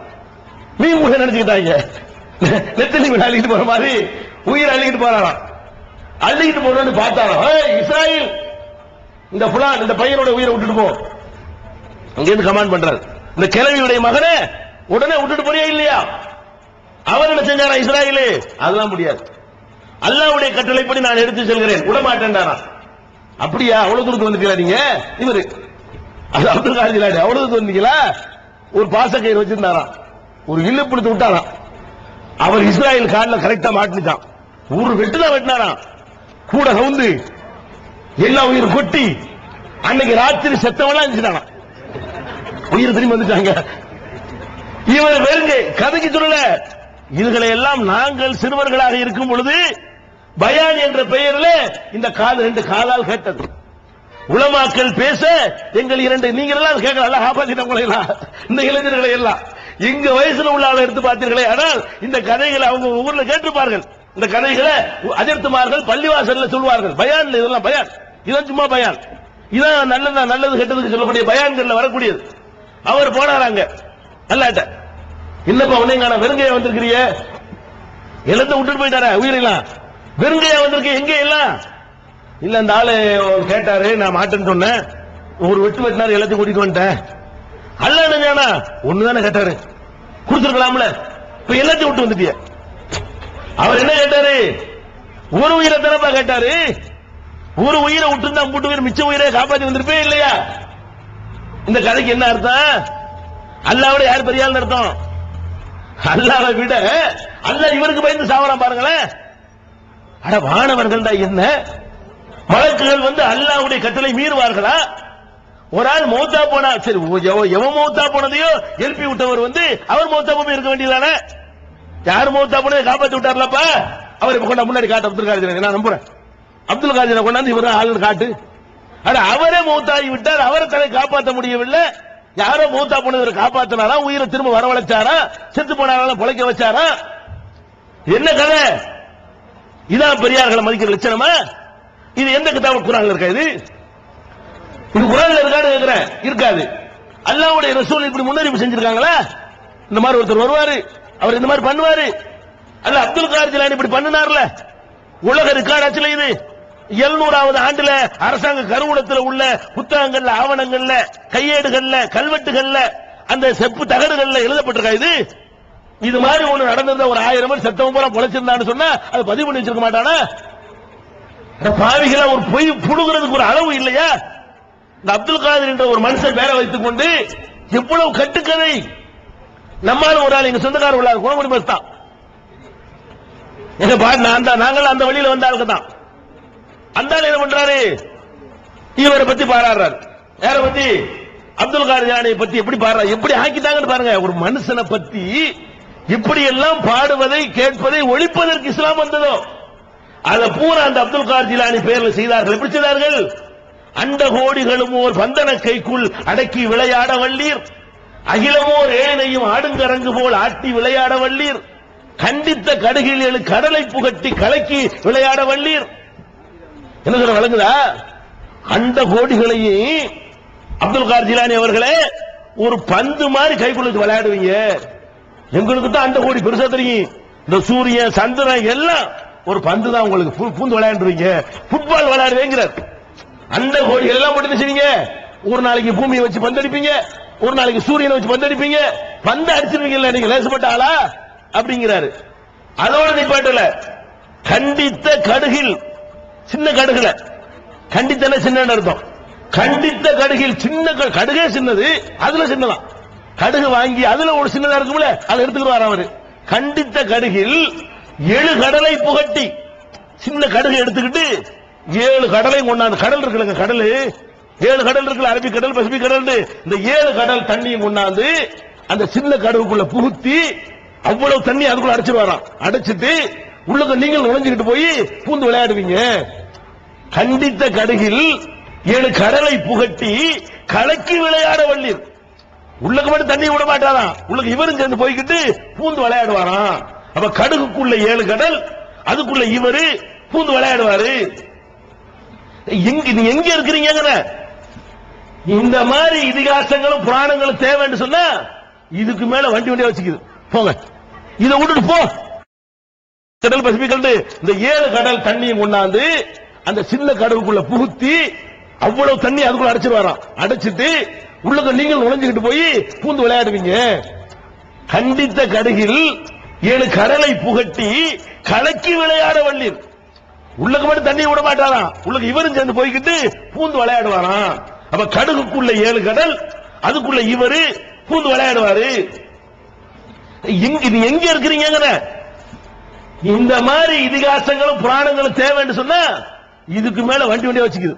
போங்க, இதை விட்டுட்டு போ. இது என்னடா உனக்கு மேல எழுதி வச்சுக்கிறான்டா எவனும். எந்த மார்க்கத்தில் இருக்கிற இந்த கதையில போட்டி போட போறீங்களா மற்ற சமுதாயத்தோட? எதை போட்டி போட? நீ உன்னுடைய ஓரிரை கொள்கையில் போட்டி போடு, யாரும் நிக்க முடியாது. உன்னுடைய சட்ட திட்டங்கள்ல போட்டி போடு, யாரும் கிட்ட வர முடியாது. உன்னுடைய கொள்கை கோட்பாடுடைய அதனுடைய தூய்மையை எடுத்து சொல்லு. யார் அசைக்க முடியாது. நீ என்ன பண்ற? கட்டுக்கதைகளை கப்சாக்களை மார்க்கம் என்று ஏற்றி வைத்திருக்கிறாய். ஒரு மனுஷனுக்கு இதெல்லாம் செய்ய இயலுமா? ஒரு கடலுக்குள்ள 7 கடல் போகுமா? இது எப்படி இது ஒரு மார்க்கம் நினைக்கிறீங்க? இந்த மாதிரி எல்லாம் கூத்துகள் பார்த்தோம். எந்த அளவுக்கு ஆயிடுச்சுன்னு சொன்னா, உங்க ஊர்களில் பள்ளிவாசல் இருந்தா தெரியும். பள்ளிவாசல் என்ன பேருங்க? என்ன பேர் வைப்பீங்க பள்ளிவாசல் பேரு? மைதினாண்டவர் பள்ளி. பள்ளிவாசல் அல்லாவை தொழுவதற்கு பள்ளிவாசலை கட்டிவிட்டு எங்க ஊர் பள்ளிவாசலுக்கு அதான் பேரா இருந்துச்சு. அல்லா இப்ப திருத்திட்டா நிறைய மக்களை. இப்ப பெரிய பள்ளி சின்ன பள்ளின்னு மாத்தியாச்சு. இப்ப அல்லா கொஞ்சம் சேஞ்ச் ஆக்கி இருக்கிறான். ஒரு 10 வருஷத்துக்கு முன்னாடி போனீங்கன்னு சொன்னா ஒவ்வொரு தர்காவுக்கும் தனித்தனியா இருக்கு. தர்கா இல்லாத பள்ளிவாசல் இருக்கு பாருங்க. அந்த பள்ளிவாசலுக்கு என்ன பேருன்னா முஹிதீன் ஆண்டவர் பள்ளிவாசல். அவர் பள்ளிவாசல் அது. அல்லாவை வணங்குவதற்கு கற்ற பள்ளிவாசலுக்கு சகட்டு மேடிக்கு வச்ச பேர். இன்னைக்கும் எத்தனையோ ஊர்களுடைய நற்றுப்பேர்ல இருக்கிறது. வடகரில் இருக்கா? வடகரில் மாத்திரமல்ல, எத்தனையோ ஊர்களில் இருக்கிறது. என்ன இருக்கிறது? அல்லாஹ் வணங்குற ஒரு பள்ளிவாசலை கட்டிவிட்டு அதுக்கு பேர் மொய்தீன் ஆண்டவருக்கு பள்ளிவாசல். எங்க ஊர்கள்ல, என்னுடைய சொந்த ஊர்ல கூட அப்துல் கார் ஜிலானிக்கா நேர்ச்சி செய்வார்கள். நேர்ச்சி செஞ்சு அப்துல் கார் ஜிலானி தர்கா இல்லை எங்க கொண்டு கொடுக்கிறது? ஊர்ல உள்ள தர்காவுக்கு நேர்ச்சி பண்ண தர்காவை கொண்டு ஊத்தி விடலாம். அது மார்க்கத்தில் கூட அது ஒரு விஷயம். எங்க அம்மாவெல்லாம் அறியாமையில் இருந்த காலத்துல அப்துல் கார் ஜிலானிக்கு மண்ணெண்ணை வாங்கி ஊத்துற நேர்ச்சி பண்ணிடுவாங்க. பள்ளிவாசல் கொண்டு ஊத்தி சொல்லுவாங்க. வாங்கிட்டு வழங்குதா? அந்த மண்ணெண்ணை கூட எங்க ஊத்துவோம்? அந்த காலத்துல மண்ணெண்ணை முக்கிய கரண்ட் லைன் இல்ல. பள்ளிவாசல் விளக்கறிக்கிறதுக்கு என்ன வாங்கி தர நேர்ச்சி பண்ணிக்கிறாங்க. யாருக்கு? அப்துல் கார் ஜிலானிக்கு. அப்துல் கார் ஜிலானிக்கு எண்ணெயை வாங்கி எங்கிட்ட தந்து போய் பள்ளிவாசல ஊத்திட்டு வா. ஊத்துற கூட தின்னு வச்சிருப்பானுவோம். அதுல கொண்டு எண்ணெய் ஊத்துறது யாருக்கு? அல்லாவை தொழுகிற பள்ளியில கொண்டு ஊத்துவதுதான் அவருக்கு கொடுக்கிற நேர்ச்சை. என்ன அர்த்தமாவது? அவர் தான் அல்லாஹ். முடிஞ்சு வச்சா கதை. ஒரு மனுஷன் என்னைக்கோ மௌத்தா போன ஒரு மனுஷனை கொண்டு போய் இவ்வளவு பெரிய இடத்துல வைக்கிறீர்களே, இது இஸ்லாமா? எவ்வளவு வயிற்றுல இருக்கும் திருடனை கொண்டாடுறாங்க. என்ன செத்து போன எலும்பையெல்லாம் திண்டு புட்டு எதிர்த்து கும்பி எதிர்க்கிறாங்க. சுப்ஹானல்லாஹ். இது மாதிரியான கட்டுக்கதைகளை ஒரு மனிதனின் பெயர்ல இன்னைக்கு கூட பாருங்க. நீங்க லூசுங்கிறது காட்டுறேன். எப்படிப்பட்ட லூசுன்னா இங்க உள்ளதான் எழுதி வச்சுக்கிறதான் சொல்றேன். அப்துல் கார் ஜிலானி பேர்ல சில பட்டம் கொடுக்கறாங்க. பட்டம் என்ன பட்டம் தெரியுமா? அவரை கூப்பிடுறாங்க, யா ரூஹாயில். ரூஹாயிலாம் ஜிப்ரீல் மீகாயில் வருது இல்லங்க. இதை பார்த்தான் மட்டை எண்ணுவதான் இவங்களுக்கு வழிகாட்டி என்பதற்கு ஆதாரம் என்ன தெரியுமா? ஜிப்ரீல்னா அப்படி ஒரு வார்த்தை மார்க்கத்தில் இருக்குது. மீகாயில்னா அப்படி ஒரு வார்த்தை இருக்குது. இவங்க என்ன எழுதிருக்காங்கன்னா, ஒரு இடத்துல எழுதிக்கிறான் யா ரூஹாயில். ரூஹாயில் ஒரு வார்த்தை எடுத்து அர்த்தம் சொல்லு. ரூஹாயில் என்ன அர்த்தம்? யா மத்ராயில். மத்ராயிலாம் வாயில் ஈல் சேர்த்துக்கிட்டு வாயில வந்தெல்லாம் எழுதிருக்கிறானுவ. இதை கேட்டு நம்மளை எல்லாம் மூடனாக்கி இருக்கான். அம்புட்டு பேரும் சேர்ந்து இந்த அஜர்த்துமார்னு வந்தவன் என்ன பண்ணிட்டான்? அரபு தெரியாத இந்த மக்களுடைய அறியாமையை பயன்படுத்தி இந்த பொட்டல் புதூர் தர்காவா இருந்தாலும் சரி, அப்துல் கார் ஜிலானியை பற்றி சொல்லுகிற புத்தகங்களா இருந்தாலும் சரி, அதுல இப்படி எழுதப்பட்டு என்னவா அஜ்மாயில். அஜ்மாயில் ஒரு வார்த்தை கிடையாது. அப்புறம் தர்தாயில், அதுக்கப்புறம் ரூஹாயில், அதுக்கப்புறம் மத்ராயில், அதுக்கப்புறம் கத்ராயில், இதெல்லாம் இருக்குது. மத்ராயில், கத்ராயில், அதுக்கப்புறம் லவ்மாயில், அதுக்கப்புறம் என்னன்னா அம்லாயில், ஷர்தாயில், ஹம்ராயில். அவர் பேரு சுத்தி எழுதி பார்த்து போய் சுத்தி எழுதிருக்கா? இந்த வார்த்தைக்கு மாத்திரம் நீ அர்த்தம் சொல்லி நீ சொல்லு. நான் கேட்கிறேன். உனக்கு எழுதி தந்தாலும் கூமுட்ட அவன்கிட்ட போய் இந்த வார்த்தைக்கு என்னடா அர்த்தம்? சர்த்தா இல்ல என்னடா, ஹம்ரா இல்ல என்னடா, வாயில வந்தது போட்டு ஈலுங்கிறானுங்க. இந்த ஜிப்ரீல் மீகாயிலுக்கு சுப்ஹானல்லாஹ். எவ்வளவு பெரிய மூடர்களாக நம்மளை ஆக்கிட்டாங்க பாத்தீங்களா? பாமாயில் எழுது எழுதுங்க. சுப்ஹானல்லாஹ். விநாயகர் எழுதுமோ சொல்லிடாது எழுதுவாங்க. எதுக்கு சொல்றேன்னு கேட்டா, இந்த மாதிரி எல்லாமே எழுதி நம்மளை கெடுத்து விட்டார்கள். அன்பு சகோதரர்களே, முதல்ல வழங்கிக் கொள்ள வேண்டும். அப்துல் கார் ஜிலானி அவர்கள், நான் அவரை கூட சொல்லல, அவரை பத்தி ரெக்கார்டு படி அவரை எடுத்து பார்த்தோம்னா அவர் ஒரு நல்ல மனிதர். என்ன நல்ல மனிதர்? அவர் தன்னுடைய குன்யத்து தாலிபின் என்ற நூலில் சொல்கிறார். என்ன சொல்கிறார் தெரியுமா? நீ எழுதின கட்டுக்கதை, நான் சொல்வது அவர் எழுதிய புத்தகம். அதில் சொல்கிறார், இஜ்அலில் கிதாப வ சுன்னத அமாமக. குர்ஆனையும் சுன்னத்தையும் நபி வழியையும் உனக்கு முன்னே வைத்துக் கொள். அவர் கைப்பட எழுதினது கட்டுக்கதை இல்ல. அப்துல் கார் ஜிலானி அவர் கைப்பட எழுதிய புத்தகம் என்ன சொல்றது தெரியுமா? இது அலில் கிதாப், கிதாப்னா குர்ஆன், கிதாபை வைத்துக்கொள், ஒரு சுன்னத்தை நபி வழியை வைத்துக்கொள், அமாமக உனக்கு முன்னால் வைத்துக்கொள், வாமல் பிஹிமா அந்த இரண்டு அடிப்படையில செயல்படு. எதை செய்யறதா இருந்தாலும் குர்ஆன்ல இருக்கிறான்னு பாரு, நபி சொன்னாரான்னு பாரு. யார் சொல்றா? அப்துல் காதர் ஜிலானி சொல்றாங்க, வாமல் பிஹிமா அந்த ரெண்டு அடிப்படையில உன் செயலை அமைத்துக்கொள். வலா தக்தர் பில் காலி வல் கீலி வல் ஹவுஸ் அவன் சொன்னா இவன் சொன்னான்னு கேட்டு ஏமாந்துராதே, உளறல்களை கண்டு மறந்து விடாதே. யார் சொல்றா? கத்ராயில் சர்த்தாயில் மாணுவார், ஏமாந்துராத உளறல் இதெல்லாம். அர்த்தத்துக்கு அதை உனக்கு முன்னாடி குர்ஆனை வைத்துக்கொள், உனக்கு முன்னாடி நபி வழியை வைத்துக்கொள், அந்த ரெண்டு அடிப்படையில செயல்படு என்று இப்ப நாங்க சொல்றோமே. நாங்கள் எதை சொல்கிறோமோ அதைத்தான் அப்துல் காதர் ஜிலானி சொன்னார். மாற்றி சொல்வதாக இருந்தால் அவர் எதை சொன்னாரோ அதைத்தான் நாங்க சொல்லிக் கொண்டிருக்கிறோம். இப்ப அப்துல் காதர் ஜிலானி வந்தார்னு வைங்க, நம்ம அப்துல் காதருக்கு ஏற்பட்ட கதி அவருக்கு ஏற்படும். ஆமா, சந்தேகம் கிடையாது. நம்ம பொட்டல் போது அப்துல் காதர் இருக்காருலங்க, நீக்கி வச்சிருக்காங்க ஊரை விட்டு. அடே அப்துல் காதர் ஜீலானி இப்ப வந்தால் என்ன சொல்வார்? அட பாவிகளா, கிதாபை தரப்ப முன்னாடி வச்சுக்கிற சொன்னேன், சுன்னத்தை தானே முன்னாடி வைக்க சொன்னேன், அந்த ரெண்டு அடிப்படையிலான செயல்பட சொன்னேன், கட்டுக்கதைகளை கேட்காதுன்னு சொன்னப்பா, ஏன்டா அந்த மாதிரி பண்றீங்கன்னு கேட்டா முதல்ல இந்த அப்துல் காதர் ஜீலானி நீக்கிட்டுவாங்க. போடு 500 ரூபாய் பராதம், சலான் சொன்ன 1000 ரூபாய் பராதம், அதை காட்டி கொடுத்தா அவனுக்கு 500 ரூபாய் பரிசா. இந்த ஊர்லங்க நாம அப்துல் காதர் சகோதரர் ஊர் நீக்கம் பண்ணிருக்காங்க. ஊரை நீக்கிவிட்டு அவர்கிட்ட யாராவது ஜாமா வாங்கின 1000 ரூபாய் ஃபைனு, காவல்துறை அதிகாரிகளை குறித்துக் கொள்ளுங்கள். கம்பி என்ன வைக்கும் அவ்வளவு வரையும் தெரிஞ்சுக்கிறீங்க.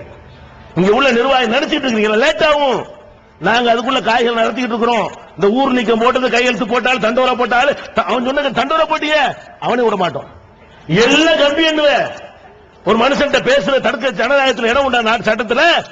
இந்த சட்டத்தை மீறிய மூத்தவள்ளிகள், பெரியவர்கள், நிர்வாகிகள், அஜர்த்துமார்கள், தூண்டிவிட்டவர்கள், கையெழுத்து போட்டவர்கள் மினிட்டு கிணத்துல இருந்து அழிச்சு விட தெரியாம இதோட வாபஸ் வாங்கிக்க. இல்லை என்று சொன்னால் சுப்ரீம் கோர்ட்டுடைய கதவு வரைக்கும் தட்டி இந்த காரியத்தை அப்துல் காதருக்கு நீங்கள் செய்த அநீதிக்கு நீதி கேட்குவோம், சட்டையை கலட்டி உங்களை உள்ள தள்ளுவோம். சந்தேகமே கிடையாது. நினைச்சிட்டு இருக்கீங்களா? அப்ப அப்துல் காதர் ஜீலானி ரஹ்மத்துல்லாஹி அலைஹி அவர்கள் எதை சொன்னார்களோ அதைத்தான் இந்த பொட்டன்புதூர் அப்துல் காதர் சொன்னார். அதுக்கு தான் இந்த பரிசு. ஊர் நீக்கமா யாராவது அப்துல் காதருக்கு சலான் சொன்னதை பார்த்து இன்னாரு அப்துல் காதருக்கு சலான் சொன்னாரு காட்டி கொடுத்தா அவருக்கு 500 ரூபாய் பரிசு. ரொம்ப மூர்க்கம். அபூ ஜஹலை எல்லாம் வென்ற மூர்க்கம்.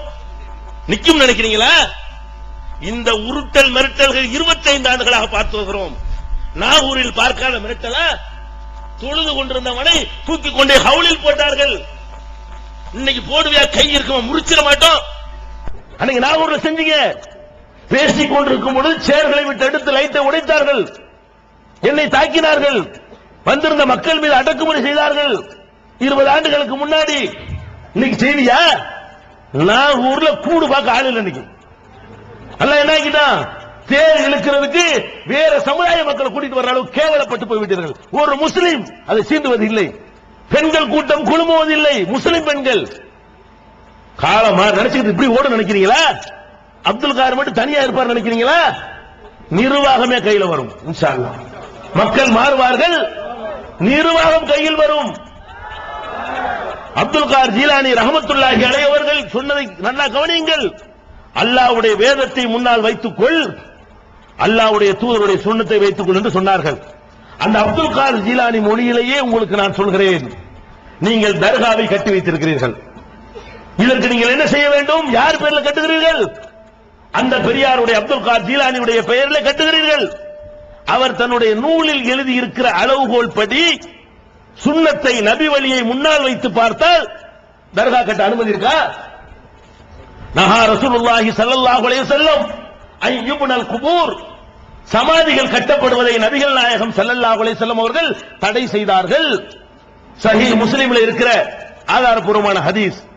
நஹா ரசூலுல்லாஹி ஸல்லல்லாஹு அலைஹி வஸல்லம் அய்யுஜஸ்ஸல் குபூர், சமாதிகள் பூசப்படுவதை நபிகள் நாயகம் ஸல்லல்லாஹு அலைஹி வஸல்லம் அடியோடு தடை செய்தார்கள். இதான் நபி வழி.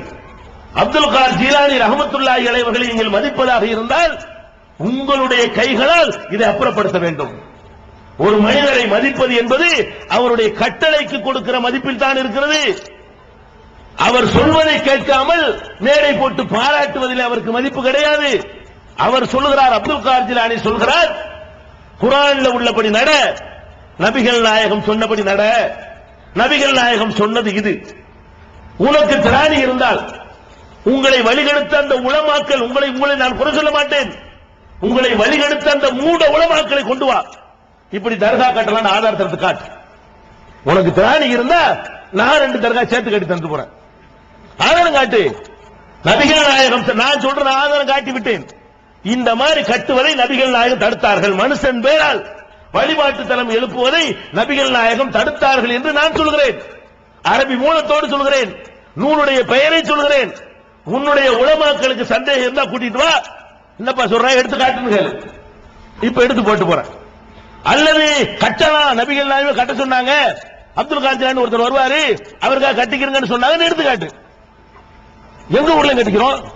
அதே பொட்டல் போல மட்டும் கட்ட அல்லாஹ்வுடைய ரசூல் சொல்லியிருந்தாங்கன்னு சொன்னா எல்லா ஊர்லயும் கட்டிட்டு போறோம். அப்ப இதான் நபிகள் நாயகத்தை மதிக்கிற முறையா? இது அப்துல் காதர் ஜீலானி மதிக்கிற முறையா? அதே மாதிரி நீங்கள் இந்த இறந்து போன அவருடைய பெயரால சந்தன கூடு நடத்துகிறீர்கள். சந்தன கூடு உண்டு தானே? உண்டு. சரி, இப்படி கட்டிட்டீங்கன்னு வைங்க, தெரியாதனமா கட்டியாச்சு. நபிகள் நாயகத்தை மதிக்கிறதா இருந்தா, அப்துல் காதர் ஜீலானி அவர்களை மதிக்கிறதா இருந்தா உங்கள் கடமை என்ன? நபிகள் நாயகம் ஸல்லல்லாஹு அலைஹி வஸல்லம் காலத்திலே சில தர்காக்கள் கட்டப்பட்டன, இறந்தவர்களுடைய சமாதிகள் கட்டப்பட்டன. உடனே என்ன செஞ்சாங்க தெரியுமா? மருமகனை கூப்பிடுறாங்க, அலியை. மருமகன் அலி ரலியல்லாஹு அன்ஹு கூப்பிடுறாங்க. போய் சொல்றாங்க, லா ததா அலல் அர்லி கப்ர முஸ்ரிஃபன் இல்லா சவைதஹு. இந்த மதீனா மண்ணிலே எங்கெல்லாம் உயரமாக கபர்கள் கட்டப்பட்டிருக்கிறதோ அதை தரமட்டமாக்காமல் விடாதே. இருக்கிற கபரை இடிக்க சொன்னாங்க, இருக்கிற தர்காக்களை தரைமட்டமாக்க சொன்னார்கள். நபிகள் நாயகத்தினுடைய கட்டளை பிரகாரம் அலி ரலியல்லாஹு அன்ஹு அவர்களை தரைமட்டமாக்கினார்கள். அந்த அலியுடைய பாரம்பரியத்திலே வந்தவர் என்று அப்துல் காதர் ஜீலானியை பற்றி நம்புகிறீர்களே. அப்துல் காதர் ஜீலானி அவர்கள் என்ன சொன்னாலும் கேட்போம் என்று சொல்கிறீர்களே. இப்ப என்ன சொல்றீங்க? என்ன மரண வேளையிலே சக்ராத் ஹாலிலே அவர் என்ன சொன்னாரு? என்ன சொல்லி மரணித்தார்? அவருடைய ஃபுத்துஹுல் கைபிலே, ஃபத்துஹுர் ரப்பானியில என்ன இருக்கிறது? அத்தௌஹீத், அத்தௌஹீத் வஜ்மாஉல் குல்லி தௌஹீத். ஏகத்துவமே உயிர் மூச்சு, ஏகத்துவமே உயிர் மூச்சு, அனைத்துக்கும் உயிர் மூச்சு ஏகத்துவமே என்று முழங்கி மரணித்தவர் அப்துல் காதர் ஜீலானி. ரிக்கார்டு பிரகாரம், கட்டுக்கதை பிரகாரம் அல்ல. இப்படி தௌஹீத் தௌஹீத் என்று கடைசி வரை சொல்லி மரணித்து இருக்கிற அப்துல் காதர் ஜீலானியின் பெயரால் நீங்கள் தர்கா கட்டுவீர்களா? இன்றைக்கு அப்துல் காதர் ஜீலானியை அல்லாஹ் ஒரு பேச்சுக்கு எழுப்பி இந்த பொட்டல் புகழ கொண்டு விட்டு உன்னுடைய ஏதாவது ஒரு ஆசை இருந்தா சொல்லு, நிறைவேற்றுறேன் அல்லாஹ் கேட்டா ஒரு கடப்பார கூட அல்லான்னு கேட்பார். இன்றைக்கு அப்துல் காதர் ஜீலானியை அல்லாஹ் ஒரு பேச்சுக்கு எழுப்பி இந்த பொட்டல் புகழ கொண்டு விட்டு உன்னுடைய ஏதாவது ஒரு ஆசை இருந்தா சொல்லு, நிறைவேற்றுறேன் அல்லாஹ் கேட்டா ஒரு கடப்பார கூட அல்லான்னு கேட்பார். எதுக்கு? நானே இடிச்சு போடுறேன், என் பேர்ல கட்டினதை என்ன செய்யறேன், இது ஒண்ணுதான் இல்ல பார்த்தான்னு வைங்க. அப்துல் காதர் ஜீலானி இப்ப எழுப்பி அல்லாஹ் கேட்டான்னு சொன்னா, இது அவருக்கு தெரிஞ்சுன்னு சொன்னா என்ன செய்வாரு?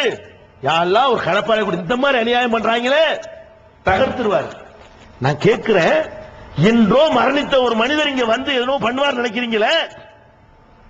நான் கெட்டதுலயும் நல்லது இருக்குன்னு சொல்லுவாங்கல்ல. பாபர் மசூதி இடிச்சாங்க, கெட்டதுதான் அது.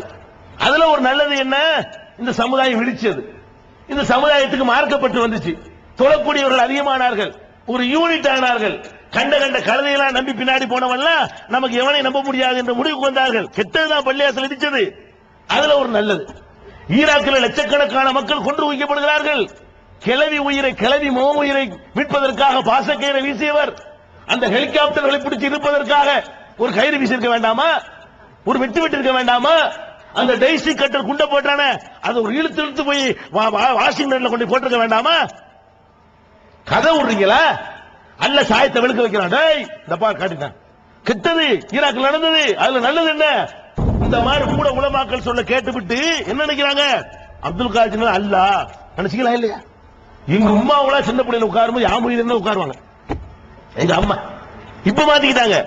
எங்க அம்மாவெல்லாம் நாங்கள் சிறுவர்களா இருந்து பார்த்த போது கீழே உட்கார்ந்தாங்கன்னு வைங்க, யாமுஹிதீன் தான் சொல்லி உட்காருவாங்க. எந்திரிச்சா யாமுஹிதீனே இப்படிதான் செய்வாங்க. பொம்பளைகளுக்கு பெருசா வேதனை வரும் வைங்க, கிட்டத்தில் உள்ள கிளவி எல்லாம் சொல்லி கொடுக்கும், யாமுஹிதீன் சொல்லு, அல்ல சொல்ல யாமுஹிதீன் சொல்லு. பிரசவிக்கிற நேரத்தில் யாமுஹிதீன் சொன்னா தான் என்னவாகுமா? அவர் தான் கூப்பிடணுமா? லேசா மருத்துவம் பாப்பார் இருக்கு, பிரசவத்தை லேசாகிட்டு போயிருவாராம். இப்படி உட்கார்ந்தா யாமுஹிதீன், நுழைஞ்சா யாமுஹிதீன். இன்னமும் கிளறு கட்டைகள் அல்லாஹ் ரசூல் மொய்தீன் என்பாங்க. அதே மொய்தீன் அல்லாஹ் ரசூல் ஓகே, அதே மொய்தீன் யாரு? யாருன்னா மொய்தீன் அல்லாஹ் குணவனா? அப்ப அல்லாஹ் ரசூல் மொய்தீன் சொல்றீங்களே, முஹிதீன் நினைச்சிட்டு இருந்தீங்க, புருஷன் நினைச்சிட்டு இருந்தீங்க. அடிதான் பாருங்க, உன்னையும் காண மொய்தீங்கிற உன்னையும் காணாம இன்னும் அவர் மேலே விட்டு போயிட்டாங்களே, தர்கா சிதிலமாய் போச்சே, உன்னையும் காண. அவர் அடங்கி இருக்கிற இடத்துக்கு இந்த கதின்னா, நீ கற்பனைய கதையை சொல்லிக்கிட்டு ஒழு செய்ய வந்தாராம், தண்ணி கிடைக்காம பொட்டல் ஆத்துல ஒழு செஞ்சாரா, அதுக்காக வேண்டி அங்கே ஒரு தர்காவாம். முதல் இந்தியாவுக்கு வந்தார் அவரு. அவர் பகதாதில் உள்ள ஒரு கல்லூரியில் பேராசிரியராக இருந்தார். அவருக்கு அதுக்கு தான் நேரம் சரியா இருந்துச்சு. ஹஜ்ஜிக்கு போயிருக்கிறாரு. இப்ப இந்தியாவுக்கு வந்தாரு. என்னமோ இந்தியாவுக்கு வருது களத்துள்ள வர நினைச்சிட்டானோ, எப்படி இந்தியாவுக்கு வந்தாரு? அப்ப அப்துல் காதிர் ஜிலானி என்ற அவர் இந்தியாவில் எந்த பகுதிக்கும் வந்தது கிடையாது, வரவே கிடையாது. பாகதாதுல வாழ்ந்தார், பாகதாதுல படிச்சு கொடுத்தார், பாகதாதிலே மௌத்தாகி விட்டார். ஹஜ்ஜி கடமை அவர் நிறைவேற்ற சென்றிருக்கிறார், வேற எங்கேயும் போனது கிடையாது. இதான் அவருடைய வரலாறு. என்ன பண்ணிட்டான்? இந்த அஜர்த்துமார்கள் விட்டு அடிச்சதெல்லாம் நம்பி நம்பி இங்கதான் ஒழு செஞ்சாரு, இங்க வெத்தல போட்டாரு, இங்கதான் பீடி குடிச்சாரு சொல்லி இப்படிலாம் கதை. இப்படி எடுத்துக்கொண்டு என்ன செய்யறது? இந்த மாதிரியாக அவர் பேரால 2 ஊர்ல அநியாயம் நடக்குது. ஒன்னு பொட்டல்புதூர், இன்னொன்னு மதுரை. மதுரையில என்ன கிடையாது அவர் பேர்ல, அப்துல் காதிர் ஜிலானி பேர்ல கபரு இல்லாத தர்காங்க. கபரு இல்லாத தர்கா 2 இருக்குங்க தமிழ்நாட்டுல. கபரு கிடையாது, ஆனா அவர் பேர்ல தர்கா இருக்கும். ஒன்னு இங்க, ஒன்னு மதுரை. இது என்ன 2 பேர் என்ன? இவன் சொல்றான் இங்கதான் ஒண்ணு செஞ்சாருங்கிறான், அவன் சொல்றான் அங்கதான் வெத்தல போட்டாருங்கிறான். மதுரையில வெத்தல போட்டாருங்கிறான், ஒண்ணு செஞ்சாருங்கிறான். அவர் வரவே இல்லை. இங்க ரோட்ல தேர் இழுப்பாங்க, ரோட்ல கப்பல் ஓடுங்க. அப்துல் காதிர் ஜிலானி மாலத்தீவுல மூழ்கி போச்சா ஒரு கப்பல் சரக்கோட நேர்ச்சி பண்ணாங்கள மக்கள்லாம். அப்படி மூழ்கின கப்பல் அப்படி நிமிர்ந்து அப்படி மொத்தமா அப்படி கரை சேர்ந்துருச்சான். இப்படி எவனோ மொஹிதீன் மாலன் எழுதி, ராஜா மணி மாலன் எழுதி விட்டு அடிச்சு விட்டு போயிட்டான் பாட்டிலேயே. இதை நம்பிக்கிட்டு என்ன பண்றாங்கன்னு கேட்டா, அப்துல் காதிர் ஜிலானி பேரை நினைத்துக் கொண்டு ரோட்ல கப்பல் எழுதிட்டு போவாங்க. மதுரையில ரோட் அவர் பேர்ல தேர்தல் இருக்கு, கப்பல் இருப்பாங்க. இது கூத்து இங்கே அந்த கூத்தா நடக்கிறது. அப்ப அப்துல் காதிர் ஜிலானி என்பவர் இந்தியாவுக்கு வரலன்னு சொல்லும் பொழுது அடிப்படை ஆட்டம் கண்டு விடுகிறது. இப்படி எல்லாம் நம்முடைய உலமாக்கள் மார்க்க அறிஞர்கள் கெடுத்து நாசமாக்கி இருக்கிறார்கள். தங்களுடைய வருமானத்திற்காக, உங்களை மூட நம்பிக்கையில வைத்திருப்பதற்காக, தங்களுடைய வயிறை வளர்ப்பதற்காக உங்களுக்கு தப்பான பாதையை காட்டியிருக்கிறார்கள். இதனுடைய விளைவு என்ன? எங்க போய் நிப்பீங்க நினைக்கிறார். மறுமையில போனவன யாரெல்லாம் நீ என்ன செஞ்சேன்னு கேட்பான் நம்மள. நான் அப்துல் காதிர் ஜிலானிக்கு தேங்காய் உடைச்சேன், அப்துல் காதிர் ஜிலானிக்கு உண்டியல் போட்டேன், கை செஞ்சு வச்சேன், கால் செஞ்சு வச்சேன், விளக்கமா தடி வாங்கினேன். அதை வாங்குறாங்கல்ல மயிலர கடி, விளக்கமா தடி வாங்கினேன். அங்க பள்ளி பாச்சா கரப்பான் எல்லாம் குடிச்சேன். அந்த அது விழுந்த எண்ணெய அங்க எண்ணெயை வச்சு போடுறதுங்க. பள்ளி பாச்சா கரப்பான் எல்லாம் விழுந்து கிடக்கு. காலையில் இந்த பறக்கத்தை இருந்துச்சு குடிக்கிறது, அதை குடிச்சேன் என்றெல்லாம் சொன்னால விடுவானா? நன்றாக நினைத்துக் கொள்ளுங்கள். அல்லாஹ்வுடைய அடியார்கள்லயே, அல்லாஹ் அனுப்பின நபிமார்கள்லயே ஒரு பயங்கரமான அற்புதங்கள் கொடுத்து அனுப்பப்பட்ட ஒரு நபி இருக்கிறார் என்றால் அவர் ஈசா நபி. அவரே அற்புதம். ஈசா நபி உங்களுடைய வாழ்க்கைக்கு உதாரணமாக எடுங்கள். அல்லாஹ் அனுப்பின இறை தூதர்கள்லயே ரொம்ப ரொம்ப வித்தியாசமாக பார்க்கப்படக்கூடிய ஒருத்தர் இருக்கிறார் சொன்னா யாரு? ஈசா நபி. அவருக்கு தகப்பன் இல்லை. தகப்பன் இல்லாமல் அல்லாஹ்வுடைய எப்படி அல்லாஹ் சொல்றான், இன்ன மஸல ஈசா இந்தல்லாஹி கமஸலி ஆதம். ஈசாவுக்கு அல்லாஹ்விடத்திலே ஓமை எதுவென்றால் ஆதமை போல. அவரு ஆதமை எப்படி மண்ணால் படைத்துவிட்டு குன் ஆகு என்று சொன்னானோ அதுபோல இவருக்கும் அந்த ஆணுடைய விந்து இல்லாமல், விதை இல்லாமல், வித்து இல்லாமல் ஆகு என்றான். அந்த கருவில உருவாகிவிட்டார். ஆதமை போல ஆகு என்ற கட்டளையினால் உருவானவர் ஈசா நபி என்று அல்லாஹ் சொல்கிறான். அதனால ஈசா இப்னு மரியம் என்கிறோம், பாப்பா பேர் இல்லாம சொல்கிறோம். அம்மா பேர்ல சேர்த்து மரியமுடைய மகன் ஈசான்னு சொல்றோமா இல்லையா? அன்னை மேரியுடைய மகன் இயேசுன்னு அவங்களும் சொல்றாங்களா இல்லையா? அவ்வளவு பெரிய சிறப்பு தகப்பன் இல்லாமல் ஒருவர் ஜனிக்கிறது என்பதே ஒரு அதிசயம். எல்லா மனுஷனும் மூத்தாயிட்டான். அவர் மூத்தாகாமல் உயர்த்தப்பட்டு இனிமேல் வந்து மூத்தா போகிறார். 2000 வருஷமாக உயிரோடு இருக்கிறார் என்ற சிறப்பு அவருக்கு தான் இருக்கிறது. தந்தை இல்லாமல் பிறந்தார் என்ற சிறப்பு அவருக்கு இருக்கிறது. இன்னமும் சாகவில்லை என்ற சிறப்பு அவருக்கு இருக்கிறது. அவர் வாழுகின்ற காலத்திலே என்ன செஞ்சாரு? வெண்குஷ்டத்தையும் பிறவி குருடையும் நீக்குகிறார். அல்லாஹ் குர்ஆன்ல சொல்லி காட்டுகிறான். உபரிவுல் அக்மக வல் அப்ரஸபி இத்னில்லா, அல்லாஹ்வுடைய அனுமதியோடு வெண்குஷ்டத்தையும் பிறவி குருடையும் நான் நீக்குகிறேன். அதை வச்சு நான் அல்லாஹ்வுடைய தூதர் என்று ப்ரூவ் பண்றேன்னு சொல்றாரு. உஹியில் மௌதா பி இத்னில்லா, இறந்தவரை கூட அல்லாஹ்வுடைய அனுமதியோடு நான் உயிர்ப்பித்து காட்டுகிறேன். இவர் பேர்ல சொல்ற கட்டுக்கதை. ஈசா நபி பேர்ல சொல்வது அல்லாஹ்வுடைய வாக்குமூலம். அல்லாஹ் சொல்றான், இறந்தவரையும் உயிர்ப்பித்து காட்டுகிறார். வீட்டிலே நீங்கள் என்ன சாப்பிட்டீர்கள், என்ன மிச்சம் வைத்திருக்கிறீர்கள் என்பதையும் நான் உங்களுக்கு சொல்வேன் அப்படிங்கிறாரு. இதெல்லாம் குர்ஆன்ல இருக்கு, கதை இல்ல. நான் சொல்ற இந்த செய்திகள் எல்லாம் சூரத்துல் மாயிதாவுல, மாயிதா என்ற 5வது அத்தியாயத்தில் இருக்கிறது. அப்ப ஈசா நபி அவர்களுக்கு உங்க வீட்டுல என்ன சாப்பிட்டீங்க, என்ன மிச்சம் வச்சுக்கிறீங்க அதையும் அவர் சொல்வார். இப்படி எல்லாம் செஞ்சிருக்கிறார் ஈசா நபி அவர்கள். அதே மாதிரி தகுலுக்கும் இனத்தீனிக்க ஹையத்தி தைரி, ஒரு பறவை போல களிமண்ணில பறவை மாதிரி செஞ்சு ஊதுவாரம் பறந்துருமா, பறவை ஆயிருமா. அப்படி செய்தார் என்று அல்லாஹ் குர்ஆன்ல சொல்றான். இதெல்லாம் ஈசா நபிக்கு அல்லாஹ் கொடுத்த அற்புதம்.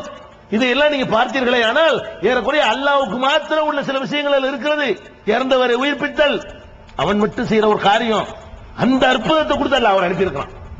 ஒரு மனிதரை கும்பிடலாம் என்று சொன்னால், ஒரு மனிதரை வழிபடலாம் என்று சொன்னால், அவரிடம் வெளிப்படுகிற ஆற்றலுக்காக அவரையே வணங்கலாம் என்று சொன்னால், அதற்கான அத்தனை தகுதிகளும் பெற்றவர் ஈசா நபி. அந்த ஈசா நபியை வணங்கியவர்களுக்கு அல்லாஹ் கொடுத்த ஜட்ஜ்மெண்ட் என்ன? கேள்வி. அப்துல் கார் ஜிலானி ஈசா நபியுடைய கால் தூசிக்கு சமமாவாரா? ஈசா நபி காலில் போட்ட செருப்புடைய தூசிக்கு அவர் சமமாவாரா? அவர் யார்? நபி. நபியுடைய அந்தஸ்தை எவன் அடைய முடியாது.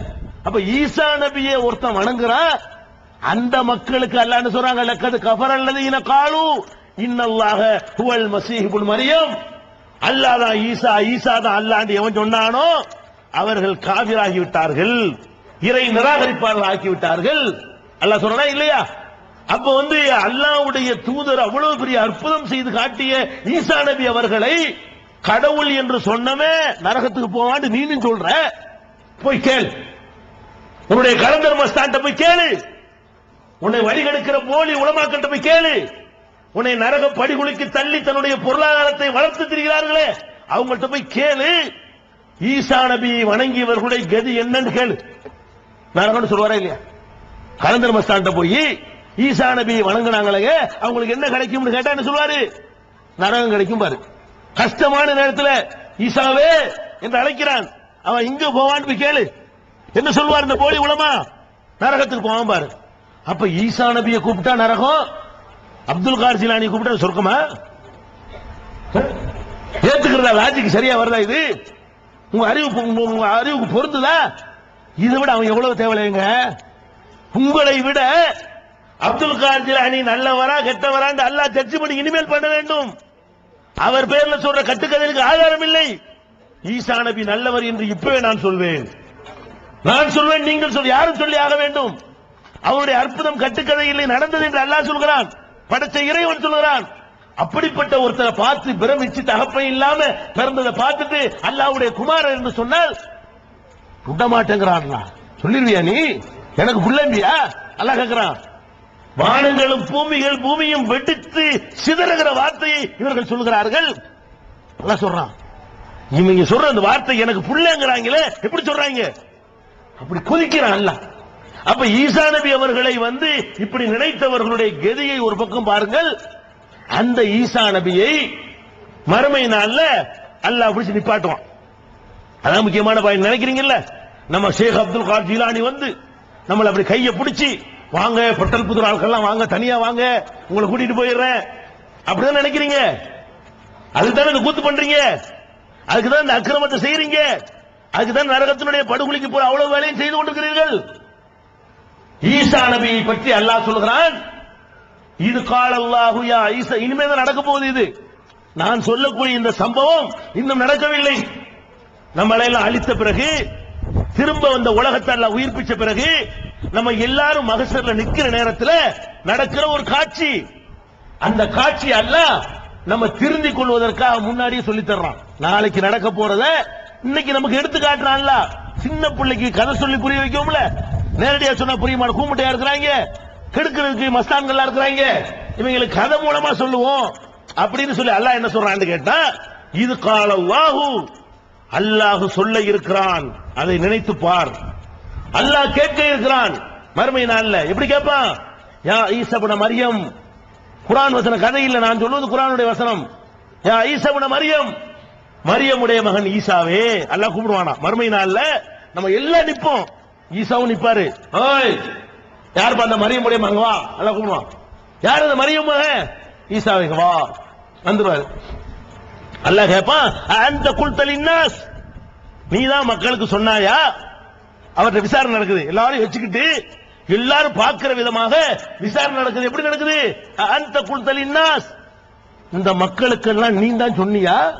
இத்தகிதுனி வ உம்மிய இலாஹைனி மின் தூனில்லாஹ், அல்லாஹ்வை விட்டுவிட்டு என்னையும் என் தாயையும் கடவுளாக ஆக்குங்கள் என்று சொன்னாயா? அல்லாஹ்வுக்கு தெரியும் அவர் சொல்லலன்னு. விசாரிக்கணுமா இத? அவர் சொல்லல அல்லாஹ்வுக்கு தெரியும், நமக்கு தெரியுதுங்க. அவர் சொல்லவில்லை என்று நமக்கு தெரியும், படைச்ச இறைவனுக்கு தெரியும். அல்லாஹ் எது கேட்கிறான் தெரியுமா? அவரை கூப்பிட்ட உடனே உள்ள சந்தோஷமா நிப்பாங்க. யாரு? கடவுள் குமாரன்னு சொன்னவங்க, கடவுளுடைய பொண்டாட்டின்னு சொன்னவங்க, கடவுள் நம்மளை காப்பாத்த எல்லாம் சந்தோஷமா நம்ம ஆள் வந்துட்டாரு, நம்ம ஆள் வந்துட்டாரு, ஹீரோ வந்துட்டாரு, காப்பாத்த போறாரு நினைக்கிறதுக்கா வேண்டி வேணும் எல்லாம் விசாரிக்க. அவனுக்கு தெரியல, மண்டையில் அடிக்கிறதுக்கு எல்லாம் ஒரு டெக்னிக் வச்சிருக்கான். அந்த டெக்னிக் தான் இது. இவர் கூப்பிட்டு விசாரிச்ச உடனே பூரிப்பா நிப்பாங்க. வந்து விட்டார். இப்ப பாருங்க, நம்ம முதல்ல போக போறோம். என்ன கேட்பான்? நீ தான் சொன்னியா?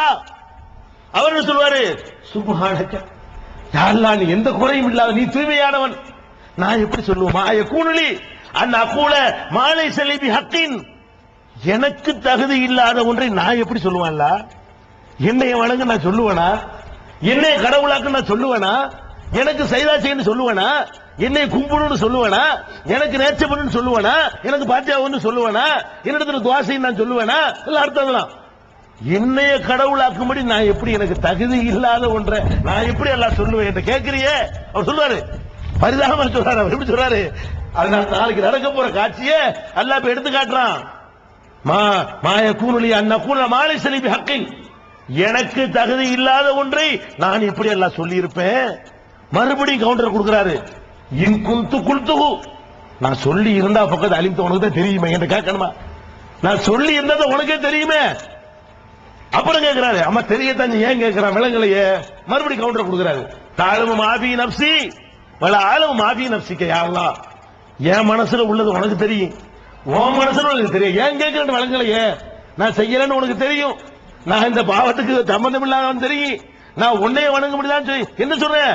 நான் சொன்னதெல்லாம் என்ன சொன்ன? அனேபுதுல்லாஹ், அல்லாஹ் வணங்குங்கள், வேற எதையும் வணங்காது. இதைத்தானே அல்லாஹ் நான் சொன்னேன், உன்னையத்தானே வணங்க சொன்னேன். ஒரு காலம் அப்படி சொல்லலையல்ல, நீ ஏன் கேட்கிறேன்னு எனக்கு தெரியும். அவர் துடிக்கிறாரு, பதறுகிறார். ஒரு பத்தினி பெண் மீது ஒரு கணவன் வந்து ஒரு பழி சுமத்தினால் எப்படி பதறுவாளோ உங்களுக்கு தெரியாதாங்க? நான் அப்படி செய்வேனாங்க? நான் செஞ்சிருக்கேன், என்னக்கா பாத்திருக்கீங்களாங்க? யாரப்பா சிரிச்சிருக்காங்கன்னு கேட்பான்ல, அந்த ஸ்டைல அடிக்கிறாரு. அல்ல என்ன அல்ல என்னை கேட்கிறேன், நான் அப்படி சொல்லுவேன், உன்னை வணங்க சொன்னான்ல இப்படிங்கிறாரு. அதுக்கப்புறம் என்ன செய்யறாரு தெரியுமா? பாப்பா அப்பதான் சந்தோஷமா, என்னடா இப்படி கையை கழுவுறாரு இவரு. கையை கழுவிட்டார, நான் தான் சொன்னேன்னு சொல்லுவாரு, நம்மளை பிடிச்சி கூட்டிட்டு போவாருன்னு பார்த்தா இவர் என்ன பண்றாரு? அந்த போடு இந்த மாதிரி இறங்கி பேசுறாரு. அதுக்கப்புறம் சொல்லுவாரு, இன்துஅஸிபுஹும் ஃபஇன்னஹும் இபாதுக. யா அல்லாஹ், இவங்களை போட்டு நீ மிதிச்சா, இவங்களை தண்டித்தால் உன் அடிமைகள் என்ன வேணாலும் செஞ்சுக்க, நான் வரமாட்டேன். யாருக்கு வரமாட்டேன்? என்னை கடவுள்டாங்க இல்ல, கடவுள் பிள்ளைண்டாங்க இல்ல, என்கிட்ட பிரார்த்திச்சாங்க இல்ல, என்கிட்ட தேவைகளை கேட்டாங்க இல்ல, எனக்கு நேர்ச்சை பண்ணாங்க இல்ல, எனக்கு கும்பிட்டாங்க இல்ல, உன் அடிமை எவ்வளவு? உன் அடிமை. அவர்களை என்ன வேணாலும் பண்ணிக்க. நான் உலகத்துல வாழும் போதெல்லாம் அவங்களை கண்காணித்துக் கொண்டிருந்தேன். உலகத்துல நான் அவங்களோட இருக்கிற காலத்துல எல்லாம் குன்து அலைஹிம் ஷஹீதன் மாதும்து ஃபீஹிம், நான் அவங்களோட இருக்கும்போது கண்காணிச்சுட்டு இருந்தேன். எவன்டா சொல்றது, யாரா சொல்றது கேட்பேன். என்னை நீ கைப்பற்றிட்ட பிறகு என்கிட்ட கடை நான் என்ன பண்ணுவேன்? என்னை கூட்டிட்டு போன பிறகு அவங்க ஏதாவது பண்ண வேணா பொறுப்பாடல அப்படின்னு அவர் சொல்லிவிடுவாராம். இதெல்லாம் பாய்ந்து இந்த வசனம் இறங்கிய உடனே நபிகள் நாயகம் ஸல்லல்லாஹு அலைஹி வஸல்லம் சொல்றாங்க, என் உம்மத்தினரே, என் சமுதாயத்தவரே, ஈசா நபியை விசாரித்தது போலத்தான் என்னையும் அல்லாஹ் விசாரிப்பான். இந்த விசாரணை ஈசா நபிக்கு மட்டும் விளைக்கிறீங்க. ஈசா நபியை விசாரிக்கிறது அல்லாஹ் சொல்றான் குர்ஆன்ல. நபிகள் நாயகம் ஸல்லல்லாஹு அலைஹி வஸல்லம் சொல்றாங்க, என் சகோதரர் ஈசாவை விசாரிப்பது போலவே அல்லாஹ் என்னையும் விசாரிப்பான். என்ன விசாரிப்பான்? முகமதே, நீ தான் பொட்டல் புதூர்ல தர்கா கட்ட சொன்னாயா? கேட்பான் அல்லாஹ். நீ தான் சொன்னியா? நீ தான் அங்க வந்து இல்லாத கபருக்கு தர்கா கட்ட சொன்னாயா? தேர் எடுக்க சொன்னாயா? உண்டியல் வைக்க சொன்னாயா? கொடிமரை ஏத்த சொன்னாயா? காணிக்க வாங்க சொன்னாயா? பாத்தியாடி ஏமாத்த சொன்னாயா? எண்ணெயை குடிக்க சொன்னாயா? அங்க போய் படுக்க சொன்னாயா? பைத்தியங்களை கட்டி போட சொன்னாயா? நோயாளிகளை நோய் தீர்ப்பார் என்று சொன்னாயா? எல்லாம் கேட்பான்ல. இந்த உம்மத்தில் நடந்த ஒவ்வொன்றுக்கும் அல்லாஹ் கேட்பான். நீ தான் சொன்னியான்னு கேட்பான். அவங்க சொல்றது தெரியும் அல்லாஹ்வுக்கு. ஓய்வெடுப்பாக ரசூலுல்லாஹ் வந்து விட்டார்கள். நம்ம பட்டெழுப்பதை பத்தி கேட்கும் பொழுது, ஆமா என் பேரப்புள்ள அப்துல் கார் ஜிலானிக்கு அதான் அதை சொன்னேன் நினைக்கிறா. அப்படி என்னுடைய பேரப்புள்ள அப்படிதான் சொல்லி அதை விட்டுருக்காங்க. பேரப்பிள்ளை அப்துல் கார் ஜிலானி ரெக்கார்டா வச்சுக்கிற, சரி பேரப்பிள்ளை இருந்தால செலவு கொடுத்துருவானா? அவங்க நினைச்சிட்டு இருக்கிறாங்க நம்ம பேரப்பிள்ளைய காப்பாத்த போறாரு. இப்ப பேரப்பிள்ளை சீடர்களை காப்பாத்த போறாங்கன்னு ரசூலுல்லாஹ் என்ன பண்ணுவாங்க? சுப்ஹானல்லாஹ், யாருல இருந்து அநியாயமா இருக்கு. நான் அப்படி சொல்லவே இல்லையே, நான் தெளிவா எல்லாம் அடிச்சுவாங்க. அப்பதான் ரசூலுல்லாஹ் சொல்லுவாங்க, எது சொல்லுவாங்க? நீ தான் தர்கா கட்ட சொன்னியா? தர்கா கட்ட சொன்னா மருமகனுக்கு இடிக்க சொல்லிக்கிற சொல்லுவாங்கல்ல. ரசூலுல்லாஹ் கேட்டு சொல்லுவாங்க, தர்கா கட்ட சொன்னா ஏன் மருமகனை அனுப்பி வேற அனுப்பினா கூட ஏதாவது அவளுடைய சாபம் வந்து பயந்துருவாங்கன்னு சொல்லி என் சொந்த மருமகனை பிடிச்சி அனுப்பி போய் இடிச்சு தள்ளிட்டு வர அனுப்பியிருக்கேன். நான் கட்ட சொன்னா நான் சொல்லவே இல்லையே. மூத்தா அவருக்கு 5 நாளைக்கு முந்தைய கூட சொன்ன சொல்லுவாங்களா இல்லையா? நபிகள் நாயகம் ஸல்லல்லாஹு அலைஹி வஸல்லம் மூத்தா அவருக்கு 5 நாளைக்கு முந்தி பேசின பேச்சு பூரா இந்த தர்கா தான். ரசூல் ஸல்லல்லாஹு அலைஹி வஸல்லம் கடைசி காலத்துல ஒருத்தன் என்னத்துக்கு பேசுவான்? இப்ப நானே கடைசி காலத்துல எதை பேசுவேன்? எனக்கு எது முக்கியமோ நான் போக போறேன்னு கன்ஃபார்மா எனக்கு தெரிஞ்சு போச்சுன்னு வைங்க. தெரியாது, அது அல்லாஹ்வுடைய ரசூலுக்கு அல்லாஹ் அந்த நேரத்தை கற்றுக் கொடுத்திருந்தான் ஒரு உத்தேசமா. நெருங்கி விட்டது இதாஜா ரசூலுல்லாஹ் இறக்கி நமக்கெல்லாம் சொல்ல முடியாது. தெரிஞ்சுன்னு பேசிக்க வைங்க. நாளை கழிச்சு நான் மௌத்தா போறேன்னா என்ன செய்வேன்? இவன் 4 இவன் தரனு, இவன் 5 காசு தரணும் பேசுவானா? எதை பேசுவேன்? அந்த ஆள்கிட்ட ஒரு 3 லட்சம் ரூபா இருக்கு, இந்த ஆள்கிட்ட ஒரு 2 இப்படிதான் சொல்லுவேன். பெரிய விஷயத்துல பேசுவோம். நமக்கு நாளை கழிச்சு மௌத்து வர போகுதுன்னு சொன்னா நம்ம எதை பேசுவோம்? எது நமக்கு ரொம்ப முக்கியமாக படுகிறதோ அதை பேசுவோம். நபிகள் நாயகம் ஸல்லல்லாஹு அலைஹி வஸல்லம் மௌத்து நெருங்கிருச்சு, நல்லா தெரிஞ்சு போச்சு. இந்த கிட்டத்துல வந்துரும், 2-3 நாளைக்கு தான் வண்டி ஓடும், ஒரு 5-6 நாள்ல போயிருவோம் என்கிற அறிகுறிகள் வந்த பிறகு கடைசி 5 நாள்ல எந்திரிக்கிறாங்க, மூர்ச்சா வராங்க, வர எந்திரிக்கிறாங்க, தண்ணீர் குடிக்கிறாங்க, மறுபடியும் மயங்குறாங்க, மறுபடியும் தெளிவு இப்படி நடந்துட்டு இருக்கு. துளுகின்னு வர்றாங்க, அது துளிக்க முடியல, மேல உட்கார்ந்து துளுகுறாங்க, மறுபடியும் போயிடுறாங்க, மறுபடியும் ஒரு தொழுகை வர்ற மாதிரி தெரியுது, துறை தொங்க விட்டுறாங்க, நீங்க தொழுகிறங்க. இப்படி ரொம்ப அதாவப்பட்டு இருக்கிறாங்க. அந்த நேரத்தில் ஆயிஷா நாயகியுடைய மடியில் சாய்ந்து கொண்டு நபிகள் நாயகம் ஸல்லல்லாஹு அலைஹி வஸல்லம் சொன்ன பொன்மொழிகள் என்ன? லஅனல்லாஹுல் யஹூத வன் நஸாரா, யஹூதிகளையும் நசாராக்களையும் அல்லாஹ் சபிக்கட்டும், அவர்கள் மீது அல்லாஹ்வுடைய சாபம் இறங்கட்டும், அல்லாஹ்வுடைய கோபம் அவர்கள் மீது ஏற்படட்டும். எதற்கு கோபம் தெரியுமா? இத்தகது குபூர அம்பியாயிஹிம் மசாஜித், தங்கள் நபிமார்களுடைய கபர்களை அடக்கத்தலங்களை வணக்கத்தலங்களாக ஆக்கிவிட்டார்கள். நபிமார்களை அடக்கிய இடத்தை எல்லாம் வணங்குகிற இடமாக தர்காக்களாக ஆக்கிவிட்டார்களே, அவர்கள் மீது அல்லாஹ்வுடைய லானத்து சாபம் இறங்கட்டும் என்று சொல்கிறார்கள். யார சொல்றாங்க? நபிமார்களுக்கு தர்கா கட்டினவருக்கு இந்த கதி, அவுலியாக்களுக்கு இல்ல. அவுலியான்னு யாரையும் கன்ஃபார்மா சொல்ல முடியாது. நபிமார்கள் கண்டிப்பா நல்லடியார்கள். அந்த நபிமார்களுக்கு தர்கா கட்டினா பாருங்க. இந்த முந்தைய சமுதாயம், நபிகள் நாயகத்துக்கு முந்தைய சமுதாயம், மூசா நபிக்கு தர்கா, இஸ்மாயில் நபிக்கு தர்கா, சுலைமான் நபிக்கு தர்கா, தாவூத் நபிக்கு தர்கா, ஈசா நபிக்கு தான் கட்டல, ஏன்னா அவர் மூத்தா போகாதனால, இல்ல அவர் கட்டிருப்பாங்க. ஈசா நபியை தவிர எல்லாத்துக்கும் தர்கா கட்டி முடிச்சு விட்டாங்க. அப்ப அந்த தர்கா கட்டினவங்களை பத்தி ரசூலுல்லாஹ் எச்சரிக்கிறாங்க. நபிமார்களுடைய தர்கா அடக்க ஸ்தலங்களை எல்லாம் தர்காக்களாக ஆக்கினார்களே, அவர்கள் மீது அல்லாஹ்வுடைய சாபம் ஏற்படட்டும் சொன்னாங்க. எப்ப சொல்றாங்க? மரணிக்கிறதுக்கு 5 நாளைக்கு முன்னாடி. அப்ப தர்காக்கள் என்பது அல்லாஹ்வுடைய சாபத்திற்குரியதா அது ரஹமத்துக்குரியதா? ஒரு ஊர்ல தர்கா இருந்தால் அல்லாஹ்வுடைய கோபம் அங்கே இறங்குகிறது அர்த்தம், அல்லாஹ்வுடைய ஆத்திரம் இறங்குகிறது அர்த்தம், அல்லாஹ் கட்டுமையாக கோபிக்கிறான் என்ற அர்த்தம். ஏன் சாபம் அர்த்தம்? நான் போடுற சாபமா அது? நீங்க போடுற சாபமா? அல்லாஹ்வுடைய ரசூல் சொல்றாங்க. நீங்க நல்லா சொந்த காரணத்துக்கு சொல்லிடுவோம், அல்லாஹ்வுடைய ரசூல் வாயில வருது சாபம் உண்டாகட்டும். அப்படிப்பட்ட ஒரு எச்சரிக்கையை சொல்றாங்க. இதை கேட்டுக்கொண்டிருந்த ஆயிஷா நாயகி சொல்கிறார்கள், நபிகள் நாயகம் இப்படி எச்சரித்திருக்காவிட்டால் சொல்றாங்க, மௌத்தாவுற நேரத்தில் லவ்லா தாலிக்க அப்ரசு கப்ரஹு, ரசூலுல்லாஹ் மட்டும் இப்படி எச்சரிக்கிறேன்னு வைங்க, அவங்களுக்கும் தரா கட்டிருப்பாங்க. பாருங்க, ரசூலுல்லாஹ் எதுக்கு எச்சரிக்கிறாங்க? நம்ம மௌத்தாக போகிறோம், நாம் மரணித்த பிறகு நமக்கு இந்த மக்கள் அன்பு செலுத்துகிறோம் என்ற பெயரில் ஒரு தர்காவை கட்டி விடுவார்கள். அப்படி கட்ட விடக்கூடாது. என் பெயர்ல என்னுடைய அடக்கத்தலத்தில் ஒரு வழிபாட்டு தலம் எழும்பக்கூடாது என்பதற்காகத்தான் நபிகள் நாயகம் இப்படி எச்சரித்தார்கள் என்று ஆயிஷா நாயகி சொல்றாங்களே. இப்ப நபிகள் நாயகம் தனக்கு தர்கா கட்டிவிடக் கூடாது என்பதற்குத்தான் இதை எச்சரித்திருக்கிறார்கள் என்று சொன்னால், நீ எப்படி அப்துல் காதர் கட்டுவ? நீ எப்படி சாவுலது இது கட்டுவ? நீ எப்படி காஜாமி கட்டுவ? நீ எப்படி இப்ராஹிம் சாஹிப் கட்டுவ? நான் கேட்கிறேன். அப்ப அல்லாஹ்வுடைய இப்ராஹிம் சாஹிப் ஏர்வாடி, அல்லாஹ்வுடைய ரசூல் இதுக்கு தான் எச்சரிக்கை பண்றாங்க. அப்ப இதை கவனிக்க வேண்டியிருக்கு. அது மாத்திரம் இல்ல, அந்த நேரத்தில் அல்லாஹ் துஆ செய்றாங்க. என்ன துஆ செய்றாங்க? அல்லாஹும்ம லா தஜல் கப்ரி வஸன யூபத், யா அல்லாஹ் என்னுடைய கபரை, என்னுடைய அடக்கத்தலத்தை ஒரு வழிபாட்டு தலம் ஆக்கிறாதா அல்லாஹ். அங்க ஒரு பெட்டிஷன், மக்களுக்கு ஒரு கோரிக்கை, அங்க ஒரு பெட்டிஷன் போறாங்க அல்லாஹ், யா அல்லாஹ் ஏன் கபர் ஆக்கிறாத. இன்னைக்கு பாக்குறவங்க அவங்க துவாவை, அந்த தூய்மையான துவாவை அல்லாஹ் ஏற்றுக்கொண்டதை பாக்குறீங்களா? ஹஜ்ஜுக்கு போனவங்க இருக்கிறீங்களா? யாராச்சும் இருந்தா கைது கோபம் இருக்கிறீங்கல்ல? அரபு நாட்டுக்கு சும்மா போய் மதீனாவுக்கு போனவங்க இருக்கிறீங்களா? இருக்கிறீங்களா? அங்க போய் ரசூலுல்லாஹ்வுடைய அடக்கத்தலத்தில் நின்று கொண்டு அதை நோக்கி நீங்க கையை எந்த நடக்கும்? பூசை நடக்குமா? பூசை விழுவுமா? ரசூலுல்லாஹ்வுடைய அடக்கத்தலத்தில் நீங்க போய் நின்று கொண்டு ரசூலுல்லாஹ்வே புண்ணிடுவான். போலீஸ் சுருத்தி நிப்பாங்க, போலீஸ் நிப்பாட்டி வச்சிருப்பான், அடி பிச்சு எடுத்துறான். என்னடா அங்க கேட்கறான், அல்லாட்ட கேட்கறான், அங்க எடுத்துட்டு போடான்றான். இந்த அல்லாட்ட கேட்கிற நீங்க கேட்கிற. அப்ப ரசூலுல்லாஹ் துவா ஏத்துக்கலாம் பாத்தீங்களா?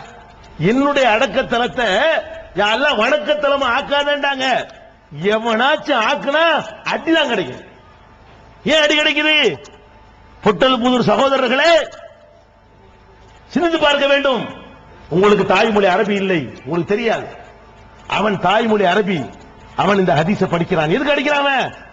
அவனுக்கு குர்ஆனை ஓதும் பொழுது அவனுக்கு அர்த்தம் தெரியும், ஹதீஸுகளை படிக்கும் பொழுது அதனுடைய அர்த்தம் தெரியும்.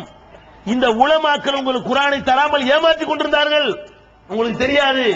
அவன் அந்த ஹதீஸை படிச்சதுனாலதான் நபிகள் நாயகம் துவா செஞ்சிருக்கிறாங்க கேட்க கூடாதுன்னு சொல்லி இவங்க வந்து கையேந்துறாங்க, அட்டி பின்னு என்றானா இல்லையா?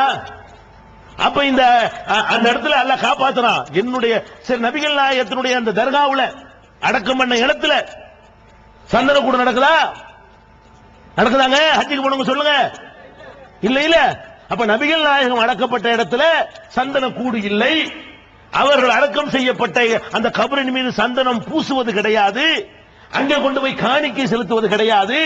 அங்க உள்ள மண்ணள்ளி திங்கிற கிறுக்கு பசங்க அங்க கிடையாது, மூடர்கள் அங்க கிடையாது. அங்க உள்ள எண்ணெயை வலிச்சு நக்கிற மக்கள் எங்கேயும் கிடையாது. அந்த மாதிரி மக்கள் கிடையாது. அங்க கொடியேற்றம் கிடையாது, கொடி இறக்குதல் கிடையாது, கிறுக்கம் பைத்தியக்காரனை கொண்டு கட்டி போடுறது அங்க கிடையாது, நோயாளிகளை ஏமாத்துறது கிடையாது. இஸ்லாத்தை அறியாத முஸ்லீம் அல்லாத மக்கள் வரும் பொழுது பாத்தியா ஓதுறேன்னு சொல்லி முடிச்ச வைக்கிறீங்களே, அந்த முடிச்ச வைக்கிற ஆளுக்கு அங்க கிடையாது. அல்லாஹ் அப்படி காப்பாத்தணும் பாத்தீங்களா? எல்லாம் நடக்கும் பாத்தீங்கன்னா, எல்லாம் நடக்கும். முடிச்ச வைக்கிற வேலை தான். இதுக்கு இந்த முள்ள மாதிரி முடிச்சு அந்த வேலை செஞ்சு போயிடும்.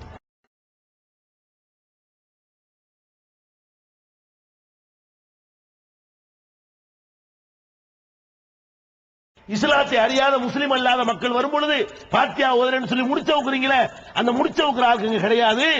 அல்லாஹ் அப்படி காப்பாத்தணும் பாத்தீங்களா? எல்லாம் நடக்கும் பாத்தீங்கன்னா, எல்லாம் நடக்கும்.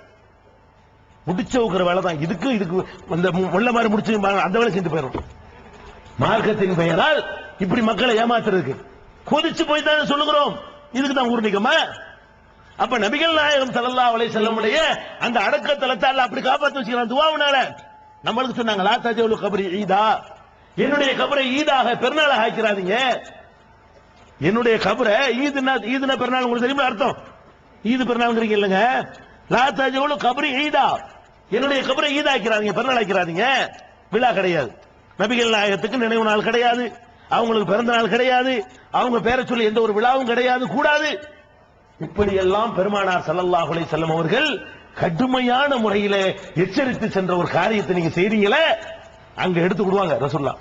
யா அல்லாஹ், 5 நாளைக்கு முந்தி கூட சொன்னேனே, அல்லாஹ் கேட்பான்ல, பெட்ரோல் பம்புக்கு கேட்பான்லங்க, பெட்ரோல் பம்பு கேட்பான், நாகூரை கேட்பான், ஈராக்கில் உள்ள பகதாதில் உள்ளது கேட்பான், அஜ்மீர்ல உள்ளது கேட்பான். என்ன கேட்பான்? இதான் நீ சொல்லி கொடுத்த லட்சணமான்னு கேட்பான்ல. இதான் நீ போதிச்சியா? இல்ல நான் இருக்கிற வரைக்கும் கரெக்டா தான் போயிடுச்சு. எந்த அளவுக்கு போதித்தேன் அத சொல்லுவாங்க ரசூல் ஸல்லல்லாஹு அலைஹி வஸல்லம். நான் இருக்கிற வரைக்கும் எப்படி போயிச்சேன் தெரியுமா? உசுரோட இருக்கிற என் காலில் அந்த மக்கள் விழ வந்தால் அதை தடுத்தவன் நான் சொல்லுவாங்களே இல்லையா? ரசூல் ஸல்லல்லாஹு அலைஹி வஸல்லம் இந்த உலகத்துல உசுரோட வாழும் பொழுது எத்தனையோ சஹாபாக்கள் உங்க காலில் விழுறன்னு வர்றாங்க. ஏன் விழுறன்னு வர்றாங்க? நாங்கள் உலக நாடுகளுக்கு எல்லாம் போறோம், எவன் காலில் யார் யார விழுகிறாங்க, நீங்க எவ்வளவு தகுதியான ஆளு, விழுவுறதா இருந்தா உங்க காலில் விழுவலாமே, எவன் காலில் விழுறதை விட உங்க காலில் விழுவலாமே அப்படின்னு கேட்கும் பொழுது ரசூலுல்லாஹ் என்ன சொன்னாங்க? லவ் குன்து ஆமுர அஹதன் அன் யஸ்ஜுத லி அஹதின் ல அமர்துல் மர்அத அன் தஸ்ஜுத லி ஜௌஜிஹா.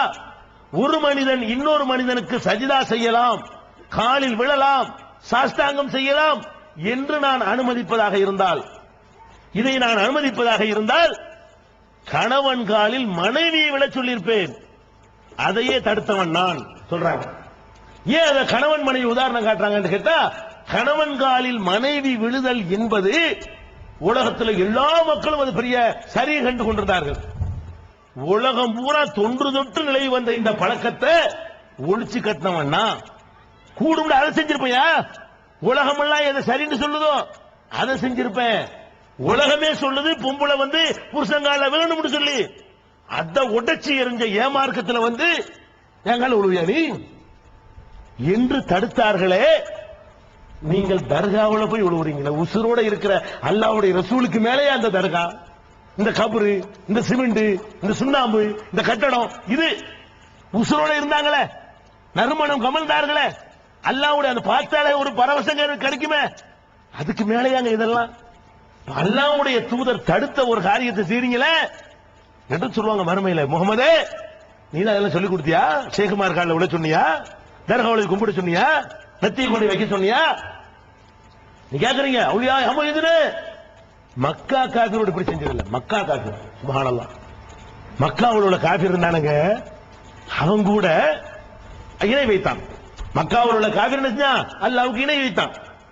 அவன் இணை எப்படி இருந்துச்சுன்னு கேட்டா, ஆர்டினரியா சாதாரணமா இருக்கிறான் பாருங்க, அப்பதான் அவுலியாவை கூப்பிடுவான். பயங்கரமான கஷ்டம் வந்துச்சுன்னு வைங்க, அப்ப அல்லாண்டுவான். இதை நான் சொல்லல, அல்லாஹ் குர்ஆன்ல சொல்லி காட்டுறாங்க. அல்லாஹ் சொல்றான், அதாவது அவர்கள் கடல்ல பிரயாணம் பண்ணி போய் கொண்டிருக்கும் பொழுது தாவுல்லாஹ் முக்லிசீன், அதாவது கடல்ல போய்கிட்டு இருக்கிறீங்க, ஒரு பக்கம் வெள்ளம் வருகிறது, ஒரு பக்கம் புயல் வருகிறது, காற்று வீசுகிறது, வேற வழியே இல்லை என்று நினைக்கக்கூடிய நேரத்தில் என்ன செய்றீங்க? அல்லாஹ் நீதான் காப்பாத்துன்னு சொல்றீங்களா? பலம்மா நஜ்ஜாஹும் இலல் பர்ரி, அவர்களை அல்லாஹ் கரை சேர்த்த பொழுது என்ன செய்றாங்க? அல்லாஹ் கூப்பிடாத போல போயிட்டு இருக்கிறான் அப்படின்னு சொல்றான். அல்லாஹ் காட்டுறான், அல்லாஹ் சொல்லி காட்டுறான். அப்ப மக்காவுடைய காபிரை பொறுத்த வரைக்கும் சாதாரண நிலத்துல தான் அல்லாஹ்வை தவிர மத்தவங்களை கூப்பிட்டான். நெருக்கடியான கட்டணத்துன்னு வைங்க, அந்த நேரத்தில் அல்லாஹ் மட்டும் தான் கூப்பிடுவான். அதுல என்ன விளங்கி வச்சிருந்தான்னா, இந்த ஆளுக்கெல்லாம் சின்ன சின்ன வேலையை தான் செய்வாங்க, பெரிய வேலை அவன் தான் செய்ய முடியும். அதுதான் தப்புன்னு எல்லாம் கண்டிக்கிறான். நீ என்ன பண்ற? பிரசவத்துக்கு அவன் யாமுங்கிற சின்ன விஷயத்துக்கு நீ சொல்லல. மக்காவுடைய காபிராவது சின்ன விஷயத்துக்கு தான் என்ன செஞ்சான்? அவுலியான்னு சொன்ன அவனே விளங்கி வச்சிருந்தான். இது குட்டி தெய்வம், பெரிய விஷயம் செய்யாது. நான் எட்டனா வேணுமா, சின்ன சின்ன விஷயங்கள் வேணுமா, அது ஓகே. பெரிய பயங்கரமான விஷயமா அல்லாஹ் நீ தான் கடல்ல மாட்டிக்கிட்டியா, அழிஞ்சு போற நினைச்சிட்டியா, பத்தி தீ எரியுதா, வீட்டுக்குள்ள வசமா மாட்டிக்கிட்டியா, வெளியே தப்பிக்க வழியே இல்லையா, யாருலான்றானா? யாரு? அபுஜஹில். அபுஜஹில் வகைரா அப்படி நல்லா குர்ஆன்ல சொல்றான். அல்லாஹ்வை தானே நீங்க அழைப்பீங்கங்கறான். இவன் என்ன பண்றான்? அந்த மாதிரி கட்டத்துலதான் அல்லாஹ் மறந்துட்டு ஆமையுதுங்கறான். நீ எவ்வளவு கேடு கட்டவன், அவனை விட எவ்வளவு கேடு கட்ட வேலை செய்யற. இதையெல்லாம் ரசூலுல்லாஹ் சொல்லிக்க, யா அல்லாஹ் நான் எவ்வளவு அழகா சொல்லிட்டு போனேன், எவ்வளவு தெளிவா சொல்லிட்டு போனேன், என் காலில் விழக்கூடாதுன்னு சொன்னேன். சில நேரங்கள்ல சஹாபாக்கள் வந்து என்ன சொல்லுவாங்களா, ஒரு காரியம் நடந்துருச்சுன்னு வைங்க, ஒரு காரியம் நடந்துருச்சு, நடந்தவன் ரசூலுல்லாஹ் சொல்லிருப்பாங்க, நடந்துருச்சா, அல்லாஹ்வுடைய தூதரே நீங்களும் அல்லாஹ்வும் நினைச்சபடி நடந்து போச்சு, அல்ல அல்லாஹ்வும் நீங்கள் நினைச்சபடி நடந்துருச்சு அப்படிமாங்களாம். இதை கண்டிக்கிறாங்க ரசூல் ஸல்லல்லாஹு அலைஹி வஸல்லம். சொல்லாத, அல்லாஹ் நினைச்சபடி நடந்துச்சுதான் சொல்லணும். அல்லாஹ் நினைச்ச பிறகு நம்ம எல்லாம் நினைக்கிறோம், அதனால நானும் அல்லாஹ்வும் நினைச்சபடின்னு சொல்லிவிடாத. இப்படி எல்லாம் நான் எச்சரிச்சேன், அல்லாஹ் என்கிட்ட கேட்க சொல்லுவேன், என்கிட்டயே பிரார்த்தனை பண்ண சொல்லியிருப்பேன், செத்து போன ஆள்கிட்டயே போய் கையேந்து சொல்லியிருப்பேன் என்று பெருமானார் ஸல்லல்லாஹு அலைஹி வஸல்லம் அவர்கள் மறுமையில் அப்படி கை விரிக்கிற காட்சி என்ன கதியாகும் யோசித்து பாருங்கள். மஹ்ஷர் மைதானத்துல அப்பம் உதவ முடியாது, ஆட்டா உதவ முடியாது, பொண்டாட்டி உதவ முடியாது, புள்ள உதவ முடியாது, அந்த ஒரே ஒரு எஜமான் தான் உதவுவான், அவன் தான் முடிவான தீர்ப்பளிக்கக்கூடியவன். அந்த நேரத்தில் ரசூல் ஸல்லல்லாஹு அலைஹி வஸல்லம் அவர்களும் கைவிடுவார்கள், சிபாரிசு செய்வார்கள்.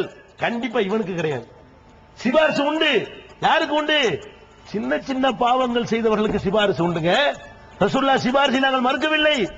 ஒருத்தன் வந்து கோழி முட்டை வாங்கி இருக்கிறான், அவனுக்கு என்ன ரெக்கமெண்ட் பண்ணினாலும் அவனுக்கு பாஸ் மார்க் போடுவான். எந்த பள்ளிக்கூடத்திலாவது முதலமைச்சரை பண்ணா கூட கோழி முட்டைக்கு எப்படா போறேன்னு கேட்பான். நீ 34 மார்க் வாங்கிட்ட ஒன்னே ஒன்னு குறையுதுன்னா ரெக்கமெண்ட் பண்ணலாம். நாங்க 34 அடிச்சு முடிச்சு வந்துட்டாங்க, ஒரு ஒன்னு போட்டு விடுங்கன்னு கேட்கலாம். இவர் வாங்கினது கோழி முட்டை, இவருக்கு போய் பாஸ் மார்க் போடுவான எவனாச்சு? எந்த ரெக்கமெண்ட் போட்டாலும் நாளைக்கு மாட்டிக்கிற மாட்டான், முடியாது. அப்ப நீ கோழி முட்டை எடுத்துக்கிட்டு ரசூலுல்லாஹ் வந்து காப்பாத்தான் நினைக்கிற. நீ என்னைக்கு நீ சிறுக்கு பண்ணனியோ, அல்லாஹ்வுக்கு செய்யற வணக்கத்தை அடுத்த ஆளுக்கு செஞ்சியோ, உங்க எது என்ன? இத முதல் விளங்கிட்டால போதுங்க. ரசூல் ஸல்லல்லாஹு அலைஹி வஸல்லம் அவர்கள் கொண்டு வந்த மார்க்கத்துல ரொம்ப பெரிய குற்றமாக இது உங்களுக்கு சொல்லித் தரப்பட்டிருக்கிறது, அல்லாஹ்வுக்கு இணை கற்பித்தல். இணை கற்பித்தல் என்ன? அல்லாஹ்வுடைய இடத்துல ஒரு ஆளை கொண்டு வைக்கிறது, அல்லாஹ்ட்ட கேட்கறது ஒரு ஆள்கிட்ட கேட்கறது, அல்லாஹ்வுக்கு செய்யற வணக்கத்தை ஒரு ஆளுக்கு செய்யறது, இதானே ஈக்குவல்.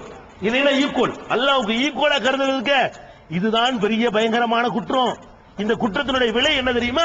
நல்லா விளங்கிருங்க. இது என்ன மேட்டர் தெரியுமா?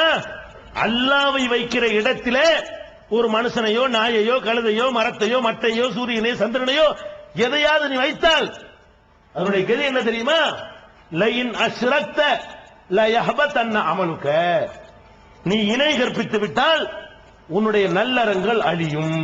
அல்லாஹ் குர்ஆன்ல சொல்றான். நீ தொழுவுற, எத்தனை பள்ளிவாசல் தொழுறீங்க, தர்காவுக்கு போறீங்க, உடனே மைனஸ். தொழுதா ஒரு பிளஸ், அவுலியா வேண்ட மைனஸ் ஆயிரும். நீங்கள் அல்லாஹ்வுக்கு இணை கற்பித்தீர்களே ஆனால் நீங்க தொழுத தொழுகைக்கு நன்மை இல்லை, நோன்புக்கு நன்மை இல்லை, ஜக்காத்துக்கு நன்மை இல்லை, தான தர்மத்துக்கு நன்மை இல்லை, தஸ்பீஹுக்கு நன்மை இல்லை, zikருக்கு நன்மை இல்லை, என்ன செஞ்சாலும் சரி உன் அமல்கள் அத்தனையும் அழியும். குர்ஆன் வசனம், இது கதை இல்ல. லைன் அஷ்ரக்த லயஹபதன்ன அமலுக, நீ இணை கற்பித்தால் உன்னுடைய நல்லறங்கள் அழிந்து போய்விடும். அல்லாஹ் சொல்லி காட்டுறான்.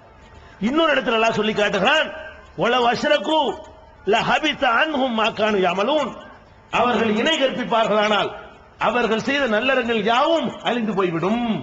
ஒரு நல்ல அமலும் நம்ம கணக்குல வராது. இணை கற்பிச்சிட்டீங்கன்னு சொன்னா ஒரு அமலும் கணக்கில் வராது. அவ்வளவு பெரிய மாபாதகம் இந்த தர்காக்கள். இறந்து போன மனுஷன் போய் கையேந்துவது, அவனை கும்பிடுவது, வழிபடுவது, பிரார்த்தனை செய்வது, நேர்ச்சை செய்வது, இதுகளெல்லாம் என்ன காரியம்? நீங்கள் கொஞ்சம் நஞ்சம் செய்றீங்களா நல்ல அமலு, அதெல்லாம் இல்லாம ஒண்ணுமே செய்யாதவர்களா போய் நிற்பீங்க. அப்படி போயிடக்கூடாது என்ற ஆதங்கலத்துல தான் அடிச்சாலும் கத்துறோம், உதைச்சாலும் கத்துறோம். 25 வருஷ காலமாக அவ்வளவு அடக்குமுறைகளுக்கு மத்தியிலையும் கத்துறோம், காசா வாங்குறோம், கூலியா பேசுறோம், 2000 ரூபாய் தந்தி மணி ஆர்டர் அனுப்பு பேச வரோம் சொல்றோம். வெறும் அடக்குமுறைகள் தான் சந்திச்சது. ஏன் சொல்றோம்? இந்த மாதிரி போயிடக்கூடாது. உமை ஷ்ரீக் பில்லாஹி ஃபகத் ஹர்ரம் அல்லாஹு அலைஹில் ஜன்னா, யார் ஒருத்தன் அல்லாஹ்வுக்கு இணை கற்பிக்கிறானோ அவனுக்கு அல்லாஹ் சொர்க்கத்தை ஹராமாக்கிட்டான். சொர்க்கத்தை, குர்ஆன் வசனம் இது, கதை இல்ல. சொர்க்கத்தை ஹராமாக்கிட்டான் என்ன அர்த்தம்? அறவே நுழைய இயலாத அர்த்தம். இந்த வேலையை மட்டும் செஞ்சான்னு வைங்க, சிர்க்கு, சொர்க்கத்துக்கு போகவே இயலாது. போனா போனதுதான். அபூஜையில் எங்க இருப்பானோ அவனுக்கு தான் கூட்டாளியா இருக்கணும். கெட்டவனுக்கு, சில கெட்டவனுக்கு கொஞ்ச நாள் நரகத்தில் போட்டு பிந்தி சொர்க்கத்துக்கு கொண்டு வருவான், அது கிடைக்காது. போனா போனது, சொர்க்கம் அவனுக்கு ஹராம். இன்னொரு இடத்துல அல்லாஹ் சொல்கிறான், இன்னல்லாஹ லா யக்ஃபிரு அன் யுஷ்ரக பிஹி, தனக்கு இணை கற்பிக்கப்படுவதை எல்லாம் மன்னிக்கவே மாட்டான். நான் மன்னிக்க மாட்டேன். எனக்கு ஈக்குவலா யாரையாவது கருதினால் நான் மன்னிக்க மாட்டேன். வயகபுர் மாதூனு தாலிக்கிழமை இசா, இதை தவிர மற்ற பாவங்களை நான் நாடியவர்களுக்கு மன்னிப்பேன். இது அல்லாஹ் சொல்லக்கூடிய வாக்குறுதி. அவனுக்கு இணை கற்பிக்கிறத மன்னிக்க என்ன ஆகும்? மன்னிக்க மாட்டேன்னு புரிஞ்சுக்கிறது, திருந்திரை மன்னிச்சிருவான். இந்த கதியில மூத்தா போயிட்டான். இப்ப திருந்து கொண்டீர்களே, ஆனால் அல்லாஹ் வச்சு மன்னிக்கிறவன். இதே நிலையில் நாளைக்கு மரணம் வந்து விட்டால் உங்கள் நிலை என்ன? நேர போயிட வேண்டியதான். இதை புரிந்து கொள்வதற்காக நபிகள் நாயகம் ஸல்லல்லாஹு அலைஹி வஸல்லமே கூட இந்த ரோச உணர்வை வைத்து உதாரணம் காட்டுகிறார்கள். நான் உங்களுக்கு புரிஞ்சுக்கிறதுக்காக சொல்றேன், உங்களுக்கு புரியறதுக்காக சொல்றேன். சாதாரணமான ஒரு நிலையில சொல்றேன். ஒரு கணவன் ஒரு மனைவி ரெண்டு பேரும் வாழ்றாங்க. அந்த மனைவி என்ன பண்றான்னு கேட்டா, கணவன் சொல்ல கேட்கவே மாட்டேங்கிறான். சோறு போட சொல்றான், போய் போட்டு தின்னுங்கிறான். ரெண்டு கூட்டாளி கூட்டு டீ போட்டு தாங்க, கடையில் வாங்கி குடிக்கிறான். இப்படி எதுக்கு எடுத்தாலும் ஏற்கு மாற பண்ணிட்டு இருக்கான்னு வைங்க. என்ன சொன்னாலும் கேட்க மாட்டேங்கிறான். அதே நேரத்தில் இந்த கணவனை தவிர வேற யாரையும் மனசால நினைக்க மாட்டேங்கிறான். அவன் சொல்ல கேட்கவே மாட்டேங்கிறா. ஆனா என்ன செய்யறா?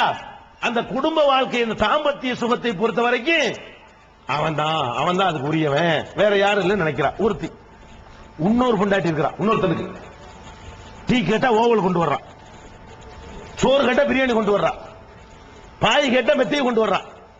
இப்படி செய்யறான்னு வைங்க. எல்லாம் செஞ்சுக்கிட்டு பக்கத்து வீட்டுக்காரன் போய் எனக்கு ஒரு பட்டுப்பட வாங்கி தரலான்னு கேட்ட விடுவியா? பக்கத்து வீட்டுக்காரன் மற்ற விஷயத்தை விடு, பக்கத்து வீட்டுக்காரன் போய் எனக்கு ஒரு பட்டுப்பட சிறு பக்கத்துல பண்ண இல்லையா? ஏடி நான் எதுக்கு இருக்கிறேன் கேப்பியா இல்லையா? அப்போ உன் மனைவி உன்னிடத்தில் கேட்பதை உன்னிடத்தில் தான் கேட்கணும் நினைக்கிறீல. நீ மனைவியை படைக்கல, நீ அவளுக்கு உயிர் கொடுக்கல, அந்த உடல் நீ கொடுத்தது இல்ல, அவளை நீ வளர்க்கல. ஒரு அக்ரிமெண்ட், ஒரு வாழ்க்கை ஒப்பந்தம். அதனால இவ்வளவு ரைட் இருக்குன்னு நினைக்கிறிய? உன்னைய படைச்சு உன்னை வயிற்றுக்குள்ள வச்சு உருவாக்கி நீ வளர்வதற்கு தேவையான செட்டிங் எல்லாம் பண்ணி, நீ பிறக்கிறதுக்கு முந்தைய வயிற்றுல அந்த உணவுகளை தயார் பண்ணி, பிறந்த பிறகு கடையில வாங்கி குடிக்காம, கடையில வாங்கி செத்து போய் முக்கா வச்சு குழந்தைகள் கல்பனை பண்ணி போவாங்க. அந்த தாய்ப்பால் அவளுக்குள்ளேயே உருவாக்கி உன்னை வளர்த்து உனக்கு காற்று தந்து இந்த பூமியில உள்ள தண்ணீரை தந்து எவ்வளவு செட்டிங் பண்ற பாவி. ஏன் சூரியனை அனுபவிச்சுக்கிட்டு, ஏன் காத்து சுவாசிச்சுக்கிட்டு, ஏன் பூமியில வாழ்ந்துகிட்டு, நாம் போட்ட சோத்தை திண்டுக்கிட்டு, ஏன் உயிரை வச்சுக்கிட்டு நீ இன்னொருத்தனை கூப்பிடுவியா? அவனுக்கு நன்றி செலுத்தி கேட்க மாட்டான்ல பாவி. ஏன் சூரியனை அனுபவிச்சுக்கிட்டு, ஏன் காத்து சுவாசிச்சுக்கிட்டு, ஏன் பூமியில வாழ்ந்துகிட்டு, நாம் போட்ட சோத்தை திண்டுக்கிட்டு, ஏன் உயிரை வச்சுக்கிட்டு நீ இன்னொருத்தனை கூப்பிடுவியா? அவனுக்கு நன்றி செலுத்தி கேட்க மாட்டான்ல. ஏன்னா பொண்டாட்டி உனக்கு இவ்வளவு உரிமை இருக்கு. உன் இடத்துல ஒரு பொண்டாட்டி ஒருத்தனை வச்சா ஒத்துக்கிற மாட்டேங்கிற. படைச்ச அல்லாவுடைய இடத்துல கொண்டு போய் அவனுடைய அடிமையை கொண்டு வைப்பியா? யாரு இதெல்லாம் அடிமை? அல்லாஹ் குர்ஆன்ல என்ன சொல்றான்? இன்குல்லு மன்பி சமாவாத்தி வல்லர் இல்லா ஆத்தியர் ரஹ்மானி அபுதா. வானங்களிலும் பூமியிலும் உள்ள யாராக இருந்தாலும் ரஹ்மான் இடத்திலே அடிமையாகத்தான் வந்தாக வேண்டும். நபிகள் நாயகம் உள்பட வானங்களிலும் பூமியில் உள்ள யாராக இருந்தாலும் சரி, அபுதாக அடிமையாகத்தான் நிக்கணும் அல்லாஹ் முன்னாடி. அங்க எந்த உரிமையும் பேச இயலாது, சட்டம் பேச இயலாது, ரெக்கமெண்ட் பண்ண இயலாது, நினைச்ச செய்வான் வாழ ஆட்ட முடியாது. அஸ்வாத்துல் ரஹ்மான், ரஹ்மானுக்கு முன்னாடி சத்தங்கள் ஒடுங்கிவிடும். அந்த நாள் நிக்கும் பொழுதுங்க எல்லாம் வருவான், மக்கள்லாம் நிப்பாங்க. அல்லாஹ் அப்படி வருவான், பின்னாடி மலக்குகள் வருவாங்க. ரப்புக்க ஒல் மலக்கு சஃபன் சஃபா, மாணவர்கள் சஃபு சஃபாக அணிவகுத்து வரும் பொழுது அல்லாஹ் வருவான் விசாரிப்பதற்காக வேண்டி. அப்ப எல்லாரும் நம்ம பார்ப்போம், அல்லாஹ்வை இந்த உலகத்தில் பார்க்க இயலாது, மறுமையில பார்ப்போம். அல்லாஹ் விசாரிப்பதற்காக வேண்டி வானவர்கள் அணிவகுக்க, அரசை அந்த வானவர்கள் சுமந்து கொண்டிருக்க நம்மை விசாரிப்பதற்கு வருவான் அல்லாஹ். அப்படி வரக்கூடிய நேரத்தில் எப்படி இருக்குமா? வஹஸாத்தில் அஸ்வாத்துல் ரஹ்மான், அந்த ரஹ்மானுக்காக வேண்டி ஓசைகள் ஒடுங்கிவிடும். ஊசி விழுந்தா சத்தம் கேட்கும், இருமுனா தெரியும், மூச்சு விடுற சத்தம் கேட்கும். அந்த அளவுக்கு ஓசைகள் ஒடுங்கிவிடும். எல்லாம் நப்சி நப்சி தான். என்ன ஆகுமோ தெரியலையே, நம்மளுக்கு என்ன ஜட்ஜ்மெண்ட் ஆகுமோ? இந்த ஒருத்தனை இவன் தான் அழைக்க போறான், யார் ரெக்கமெண்ட் கிடையாது, வக்கீல் கிடையாது, அப்படிங்கிற அளவுல ஒடுங்கி இருக்கும் அல்லாஹ் சொல்றானே. அப்படிப்பட்ட ஒரு அடிமைய போய் அவன் இடத்துல கொண்டு வச்சா ஒத்துக்குவானா? ஒரு கடையில நீ வேலை செய்யற, உன்னை மாதிரி இன்னொருத்தன் வேலை செய்யறான். 2 வருஷத்துக்கு முன்னாடி வந்துட்டான், நீ 2 வருஷத்துக்கு பின்னாடி வந்துட்ட. முதலாளிட்ட கேட்கிற சம்பளம் உயரம் போய் அண்ணன் ஒரு 50 ரூபாய் கூட கொடுத்தாங்க. அண்ணன் முதலாளி பார்த்துட்டே இருக்கான். பாவி, நான் முதலாளி, நான் 2 பேருக்கு சம்பளம் தர்றேன். ஒரு கடையில 2 வேலைக்காரங்க, ஒருத்தர் சீனியர், அப்துல் காதர் ஜிலானி ஒரு 700 வருஷத்துக்கு முந்தினவர், நம்ம ஒரு 700 வருஷத்துக்கு பிந்தின அவ்வளவுதானே. ஒரு 7 வருஷத்துக்கு முந்தி ஒரு வேலைக்காரன், நம்ம 7 வருஷத்துக்கு பிந்தி போய் சேர்ற ஒரு கடையில அந்த முதலாளி என்ன பண்றான், பார்த்துட்டே இருக்கிறான், கல்லால் உட்கார்ந்துருக்கான். இவன் என்ன செய்யறான், இன்னொரு வேலைக்காரன் 7 வருஷத்துக்கு வேலைக்காரன் போய் முதலாளி அந்த வேலைக்காரன் முன்னாடி சேர்ந்துட்டான். அவன்கிட்ட போய்கிட்டு முதலாளி ரொம்ப சம்பளம் கம்மியா இருக்கு, பார்த்து ஒரு 50 ரூபா கூட போடுங்க. முதலாளி பார்த்துட்டே இருக்கலாம். என்ன பண்ணுவான், ஏங்கட நான் உனக்கு நான் சம்பளம் போடுறேன், என்கிட்ட கேட்கிற அவனு போய் முதலாளிங்கிறா. என்னடா ஒன்னு மனுஷனுக்கு இருக்கிற ரோசத்தை விட அல்லாஹ்க்கு ரோசம் இல்லையா? உங்களுக்கு தான் ரோசம் வருமா? உங்களுக்கு கொடுக்கிற ஒரு சின்ன ஒரு உரிமையை பறிச்சு ஆத்திரம் பொங்குதுல, அதுக்கு தான் மன்னிக்க மாட்டேங்கிறான். வழங்குறா உங்களுக்கு, ஏன் மன்னிக்க மாட்டேங்கிறான்? ஏன் இடத்துல என்னுடைய அடிமையை கொண்டு வைக்கிறீடா, அவனையும் நான் தான் படிச்சேன், உன்னையும் நான் தான் படிச்சிருக்கிறேன். இதாங்க அடிப்படை மேட்ரு. இவன் என்ன பண்றாங்க, இன்னும் மறுமையினால் தான் நம்ம நாட்டில் நடக்கிற கோர்ட் மாதிரியும் நீதிமன்றங்கள் மாதிரியும் வக்கீல வந்து நாங்க அல்லாண்ட சொல்லிவிட்டோம், பெரிய பயங்கரமா செஞ்சுவிட்டோம் கேட்டான்னு சொல்றாங்க. நாங்க அப்துல் காதர் அல்லாண்ட சொல்லிவிட்டோம், அவர் ஒரு நல்ல மனுஷரு, அவரை கொஞ்சம் கூல் பண்ணிக்கிட்டோம்னா அல்லாண்ட சொல்லி வாங்கி தருவார். அதுதானே நாங்க ரெக்கமெண்ட் பண்றது தானே பிடிச்சிருக்கிறோம். வக்கீலா தானே வாழ போறாரு. அங்க என்ன வக்கீலுங்கிற, எங்க வக்கீலு, அங்க வக்கீலா அல்லாண்ட சொல்றான். மூத்தா போனவங்களுக்கு ஓதுறீங்களா யாசின், செத்து போனாலும் ஓதுறீங்களா யாசின் சூரா, அது அல்லாஹ் என்ன சொல்றான், அல்யௌம நக்திமு அலா அஃப்வாஹிஹிம், இன்றைய தினம் அவர்களுடைய வாய்களுக்கு முத்திரை சீல் வச்சிருவாங்க. என்னடா வாய் பேசியா முதல்ல, அல்யௌம நக்திமு அலா அஃப்வாஹிஹிம், அவர்களுடைய வாய்களுக்கு சீல் வைப்போம். ஒத்து கல்லிமுனா ஐதீஹிம், அவருடைய கைகள் நம்மிடத்தில் பேசும். ஒத்தசகது அர்ஜுலுகும், அவருடைய கால்கள் சாட்சி சொல்லும். பிமா கான யக்ஸிபூன், இவர்கள் என்ன செய்து கொண்டிருந்தார்கள் என்பதை, நான் என்ன செஞ்சேன் என்பதை என் கை அல்லாஹ்விடத்தில் சொல்லும், என் கால் அல்லாஹ்விடத்தில் சொல்லும். வாய் சீல் வைக்கப்பட்டது, பேச முடியுமா உனக்கு? ஓ வாய்க்கு சீல் வச்சிருவாங்க. வக்கீலா, என்ன வக்கீலு, வக்கீல ஆடிக்கிட்டு நிப்பாருங்க. இவங்க என்ன பண்ணிவிட்டாங்கன்னா, இந்த உலகமா நினைச்சுட்டாங்க. உலகத்துல உள்ள விஷயங்களை பாக்குறாங்க. நம்ம மேல போலீஸ்காரங்க போய் வழக்கு போட்டான்னு வைங்கள, ஒரு கேஸ் போட்டான், கோர்ட்ல போய் நிப்பாட்டி விட்டாங்க. நம்மளே ஆர்குமெண்ட் பண்ணுவோமா? நீங்களே வாதாடுவீங்க, ஒன்னு வக்கீல பிடிப்போம். சார் நீங்க தான் பார்த்து செய்யணும். ஏன் நமக்கு சட்டம் தெரியாது, அவர் ஒரு மாதிரி வக்கீல் வாதம் பண்ணி நம்மளை காப்பாத்திடுவாரு. அப்ப நம்ம வக்கீல் எப்படி வாதாடி நம்மளை வந்து காப்பாத்துகிறாரோ, அந்த மாதிரி மகான்கள் எல்லாம் காப்பாற்றுவார்கள் சொன்ன உடனே இந்த மக்கள் நம்பிடுறா. சரிதானது, நம்ம அல்லாவுக்கு இணையா வச்சுட்டோம், நம்ம அல்ல ரெண்டு அல்லான்னு சொல்லிவிட்டோம், அல்லாவுக்கு பக்கத்தில் உட்கார வச்சுட்டோம், அல்லாதான் இவர் வக்கீல் அப்படின்னு சொன்ன உடனே நம்ம ஷிர்க் வைக்கல நினைச்சுக்கிட்டா, நம்ம இணை வைக்கல, அல்லாவுக்கு ஈக்குவலா ஒண்ணு வைக்கல நினைச்சிட்டீங்க. அல்லாவுக்கு ஈக்குவலா வைக்கலுங்க, அல்லாவுக்கு மேல கொண்டு வச்சு. அப்ப இவங்க என்ன சொல்ல வர்றாங்க, நான் தொழுகே இருக்க மாட்டேன், நான் நோம்பே வச்சிருக்க மாட்டேன், நான் ஜக்காத்தே கொடுத்திருக்க மாட்டேன், அப்துல் காதர் ஜிலானி மட்டும் கும்பிட்டு இருப்பேன். அவர் வந்து நிற்பாரு, யா அல்லாஹ், இவர் ஒரு வக்த விட்டது கிடையாது, இவர் ஆனர் அல்லாட்ட வாதிடுவார். யார் அப்துல் காதர், நான் தொழுதே இல்ல, அவர் வாதிடுவார். எப்படி வாதிடுவாரு, யா அல்லாஹ், இவர் தொழுகை விட்டது கிடையாது, இவர் நோம்பு கூட விட மாட்டார், இவர் ஜக்காத்தை கட்ட கணக்கு பண்ணி கொடுப்பார், விடுதலை செய். அப்படிங்களா, சரிங்க.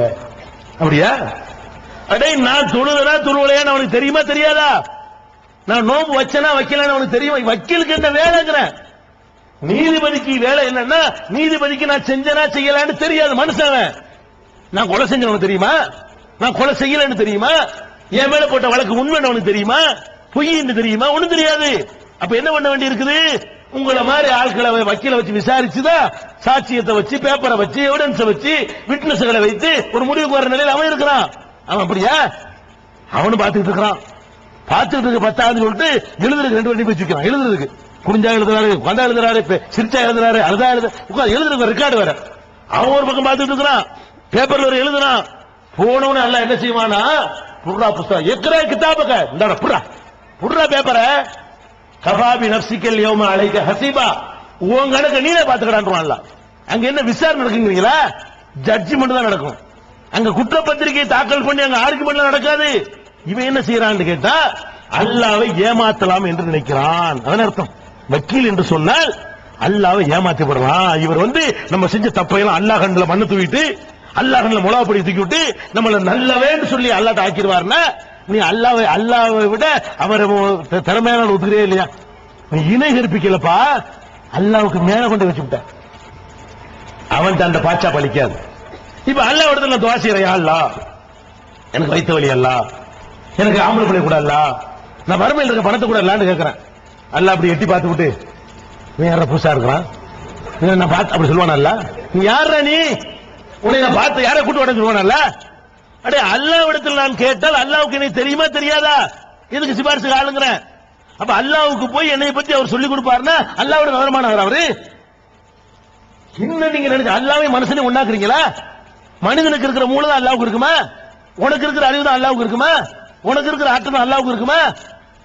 அல்லாஹ்வுடைய குதிரத்தையும் அல்லாஹ்வுடைய ஆற்றலையும் இப்படி கேவலப்படுத்துறீங்களே, அதை சொல்லி தரத ரசூலுல்லாஹ் வந்தாங்க. உமா கதருல்லாஹ் ஹக்க கத்ரி, இதுதான் மக்கா காஃபிர் சொன்னா.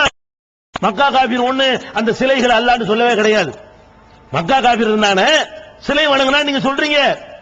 மக்காவில் நபிகள் நாயகம் எந்த மக்களை சந்தித்தார்களோ அவர்கள் சிலையை வணங்கினார்கள். ஆனால் கடவுள் என்று வணங்கவே கிடையாது. என்ன சொன்னாங்க? மானாபுதுகும் குர்ஆன்ல இருக்குது. மக்கா காபிர்கள் என்ன மறுமொழி சொன்னான் என்று திருக்குர்ஆனில் சொல்லப்பட்டிருக்கிறது. மானாபுதுகும் இல்லாலி யுகர்ரிபுனா இலல்லாஹி சுல்பா, அல்லாஹ்விடத்திலே நெருக்கத்தை ஏற்படுத்துவதற்காகத்தான் இவங்களை வணங்குறோம், அல்லாஹ் நாங்க வணங்கவில்லை. மானாபுதுகும் இவர்களை நாங்கள் வணங்கவே இல்லை. எதுக்கு வணங்கல?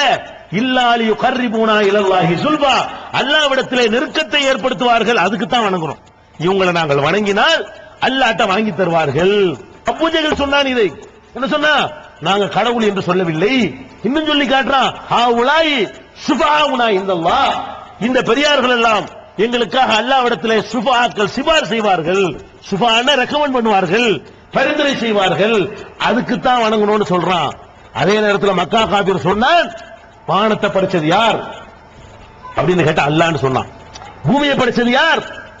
அபூஜஹல்ட்ட போய்ங்க, அபூஜஹல்ட்ட போய் வலையின் சால்தஹும் மன் ஹலக சமாவாத்தி வல்லர், வானங்களையும் பூமியையும் படைத்தவர் யார் என்று நபியே நீ கேட்டால் ல யகூலுன்னல்லாஹ், அல்லாஹ் தான் படைத்தான் என்று சொல்வார்கள். வலையின் சால்தஹும் மன் நஸல மினஸ் ஸமாயிமான் ஃபஅஹ்யா பிஹில் அர்ல மின் பஅதி மௌத்திஹா, இந்த வானத்திலிருந்து மழையை இறக்கியவன் யார், அதன் மூலம் தானியங்களை முளைப்பிக்குவன் யார் என்று கேட்டால் சயகூலுன்னல்லாஹ், அல்லாஹ் என்றவர்கள் சொல்வார்கள். வலையின் சால்தஹும் மன் ஹலகஹும், அவர்களை படைத்தது யார் என்று நீங்கள் கேட்டு பார்த்தால் ஹலகஹுன்னல் அஸீஸுல் அலீம், அனைத்தையும் அறிந்திருக்கிற அனைத்து ஆற்றலும் உள்ள அவன்தான் படைத்தான் என்று சொல்வார்கள். அப்ப மக்கா காபிர் கூட அல்லாஹ் தான் கடவுள் என்று ஒத்துக்கொண்டிருந்தான். கடவுள் நிலையில் யாரையும் வைக்கவில்லை. அவன் செஞ்ச ஒரே தப்பு என்ன? கடவுளுக்கு ரெக்கமெண்ட் பண்ணுவார்கள், கடவுள்கிட்ட வாங்கி தருவார்கள், கடவுள்கிட்ட சிபாரிசு பண்ணுவார்கள், அதுக்கு பேர் தான் ஷிர்க். அதை ஒழிக்கத்தான் ரசூலுல்லாஹ் வந்தாங்க. அவர்களை எதிர்த்தான் போராடினார்கள். அல்லாஹ் சொல்லிக் கொடுக்க வரல. நீங்க நினைத்துக் கொண்டிருக்கிறீர்கள் அல்லாஹ்ங்கிறதே ரசூலுல்லாஹ் சொல்லிக் கொடுத்தாங்க. இல்லவே இல்லை. ரசூலுல்லாஹ்வுடைய வாப்பா பேர்ல வணங்கிக்கலாமா நீங்க? இத ரசூலுல்லாஹ்வுடைய வாப்பா பேர் என்னங்க? அப்துல்லா. அப்துல்லா என்ன அர்த்தம்? அல்லாஹ்வுடைய அடிமை. வாப்பாவுக்கு அல்லாஹ்வுடைய அடிமைன்னு வச்சிருந்தா அப்ப ரசூலுல்லாஹ்வுக்கு முந்தி அல்லாஹ்னு தெரிஞ்சு வழங்குதுல. ரசூலுல்லாஹ்வுடைய வாப்பாவுக்கு என்ன பேரு? அப்துல்லா, அல்லாஹ்வின் அடிமை. அப்ப அந்த சமுதாயம் என்னது வழங்கி இருக்கிறான்? அல்லாஹ் வழங்கி இருக்கிறான், அல்லாஹ்வுக்கு தான் அடிமை வழங்கி இருக்கிறான். அதனால ரசூலுல்லாஹ்வுடைய பாட்டனாரு ரசூலுல்லாஹ் பிறக்கிறதுக்கு முன்னாடியே அவங்க வாப்பாக்கு அப்துல்லான்னு பேர் வச்சாரு. அப்ப அல்லாஹ் சொல்லிக் கொடுக்க வந்தாங்களா? அல்லாஹ்வை தவிர யாரையும் வணங்காத, சிபாரிசு பிடிக்காத, எல்லா வணக்கத்தையும் அல்லாஹ்வுக்கு ஆக்கு, அதை சொல்லத்தான் வந்தாங்க. அப்ப நபிகள் நாயகம் ஸல்லல்லாஹு அலைஹி வஸல்லம் அவங்க இதுகளை எல்லாம் அந்த மஹ்ஷர்ல எடுத்து போடுவார்கள். யா அல்லாஹ், எவ்வளவு தெளிவா நான் சொன்னேன், எவ்வளவு அடுக்கடுக்கான ஆதாரங்கள் அள்ளி போட்டான்ல. இப்ப என்ன கதிக்கு ஆளாவீர்கள்? மறுமையில் அல்லாஹ் ஜட்ஜ்மெண்ட் பண்ண இந்த உலகத்துல நீங்க தப்பு செய்யலாம், திருத்திக் கொள்ள வாய்ப்பு இருக்கு. பரீட்சை எழுதுறீங்க, அரியர் எழுதி பாஸ் ஆகலாம். ஒரு கடையில வேலைக்கு சேர்றீங்க, வேற கடையில் போய் சேர்ந்துக்கலாம் நீக்கிட்டான்னு சொன்னா அங்க ஃபெயில் ஆனால் இன்னொரு சான்ஸ் உண்டா? அதான இறுதி முடிஞ்சு போச்சுலங்க. நரகண்டா நரகம்தான். இந்த சாதாரண கோடை வெப்பத்தை தாங்க முடியாமல் துடிக்கிற நீங்கள் அந்த நெருப்பில் போட்டு மாட்டி வதக்கினால் உங்களுக்கு எது என்ன? நீங்கள் நினைத்துக் கொண்டிருக்கிறீர்கள் இந்த உலமாக்கள் சொல்வதை நம்பி நம்ம சொர்க்கத்துக்கு போகலாம் என்று. நன்றாக இறுதியாக எச்சரிக்கிறேன். நபிகள் நாயகம் ஸல்லல்லாஹு அலைஹி வஸல்லம் அவர்களுக்கு அருளப்பட்ட திருமறை குர்ஆனில் மஹ்ஷரில் நடக்கக்கூடிய ஒரு காட்சி அல்லாஹ் கண்முன்னே நிறுத்துகிறான். நீங்கள் நினைத்துக் கொண்டிருக்கிறீர்கள் இந்த உலமாக்கள் சொல்வதை நம்பி நம்ம சொர்க்கத்துக்கு போகலாம் என்று. நன்றாக இறுதியாக எச்சரிக்கிறேன். நபிகள் நாயகம் ஸல்லல்லாஹு அலைஹி வஸல்லம் அவர்களுக்கு அருளப்பட்ட திருமறை குர்ஆனில் மஹ்ஷரில் நடக்கக்கூடிய ஒரு காட்சி அல்லாஹ் கண்முன்னே நிறுத்துகிறான். என்ன காட்சி தெரியுமா? நரகத்தில் போட்டு சிலர் அல்லாஹ் வதக்கி எடுப்பான், வாட்டுவான். பாட்டும் போது அவங்க சொல்லுவாங்களா, யாழைத்தனா யௌமத்து கல்லபு உஜூஹும் பின்னார், சில முகங்கள் நரகில் போட்டு வறுக்கப்படும், மாட்டப்படும், புரட்டி எடுக்கப்படும். அப்ப சொல்லுவாங்களா, யாழைத்தனா அதான அல்லாஹ் அதான ரசூலா, அல்லாஹ் சொல்ல கேட்க சொன்னாங்களே கேட்காம போயிட்டோமே, அல்லாஹ்வுடைய ரசூல் சொன்னாங்க என்னமோ சொன்னாங்களே கேட்காம போயிட்டோமே, இன்ன அதானா சாதத்தனா குபரானா, எங்களுடைய பெரியார்கள் எங்களுடைய தலைவர்களுக்கு நாங்கள் கட்டுப்பட்டோம், அலல் உன சபீலா, எங்களை வழிகெடுத்து விட்டாங்களே, பஸ்தாஞ்சு கேட்டமே, மூணாண்டு கேட்டமே, ஷெய்குன்னு கேட்டமே, பெரியாண்டு கேட்டமே, அஜரத்துன்னு கேட்டமே, ஒரேடியா கவுத்தி விட்டாங்களே. அப்ப சொல்லுவோமா? எப்படி சொல்லுவோம்? நம்மளை இப்படி கொண்டாந்து கவுத்தி விட்டாங்களே, பல எங்களை வழிகெடுத்துட்டாங்க, அதோட நிக்க மாட்டோமா? நம்மளே சொல்லுவோமா, ரப்பனா ஆத்திஹிம் லைஃபைனி மினல் அஸாப், யா அல்லாஹ் எங்களுக்கு நரகம் முடிவாயிடுச்சு, பரவாயில்ல இவங்களுக்கு டபுள் கூட அல்ல. யார் அஜரத்துக்கு நம்ம கேட்போமா? நரகத்தில் கடந்துட்டு கேட்போமா, யா அல்லாஹ் நான் எங்களை கெடுத்து விட்டாங்க, கெடுத்துக்கு எங்களுக்கு இது வேணும், ஆனாலும் ஆத்திஹிம் லைஃபைனி மினல் அஸாப், இவங்களுக்கு டபுள் அஸாப் கூட அல்ல, வல்அன்ஹும் லஅனன் கபீரா, பெரிய சாபத்தை இவங்க கொடுத்துரு, எங்களை மனசு ஆறட்டு. நமக்கு 2 அடி உள்ள அவனுக்கு 10 அடி உள்ள சந்தர்ப்பம். பள்ளிக்கூடத்துல 2 பேரும் கலத்தரமா தப்பு பண்ணிடுவாங்க, ஒருத்தருக்கு 2 விழுவும், பயங்கரமா துடிப்பாய்வன், அவனுக்கு 3 விழுதுன்னு செய்வான், 3 இல்லையா? இது நடக்க கூத்தாங்க பாருங்க. சுப்ஹானல்லாஹ். அல்லாஹ் பயந்து கொள்ளுங்கள் என் அருமை பட்டல் புது ஜமாத்தார்களே. அல்லாஹ் ஒருவனை பார்த்து கொண்டு எல்லாத்தையும் கவனிச்சுக்கிறீங்க. பள்ளிவாசல்ல இந்த மாதிரி உங்களை வழிகெடுக்கிற உலமாக்கள் போர்டு வைக்க சொல்றா, நீங்க வைக்கிறீங்க.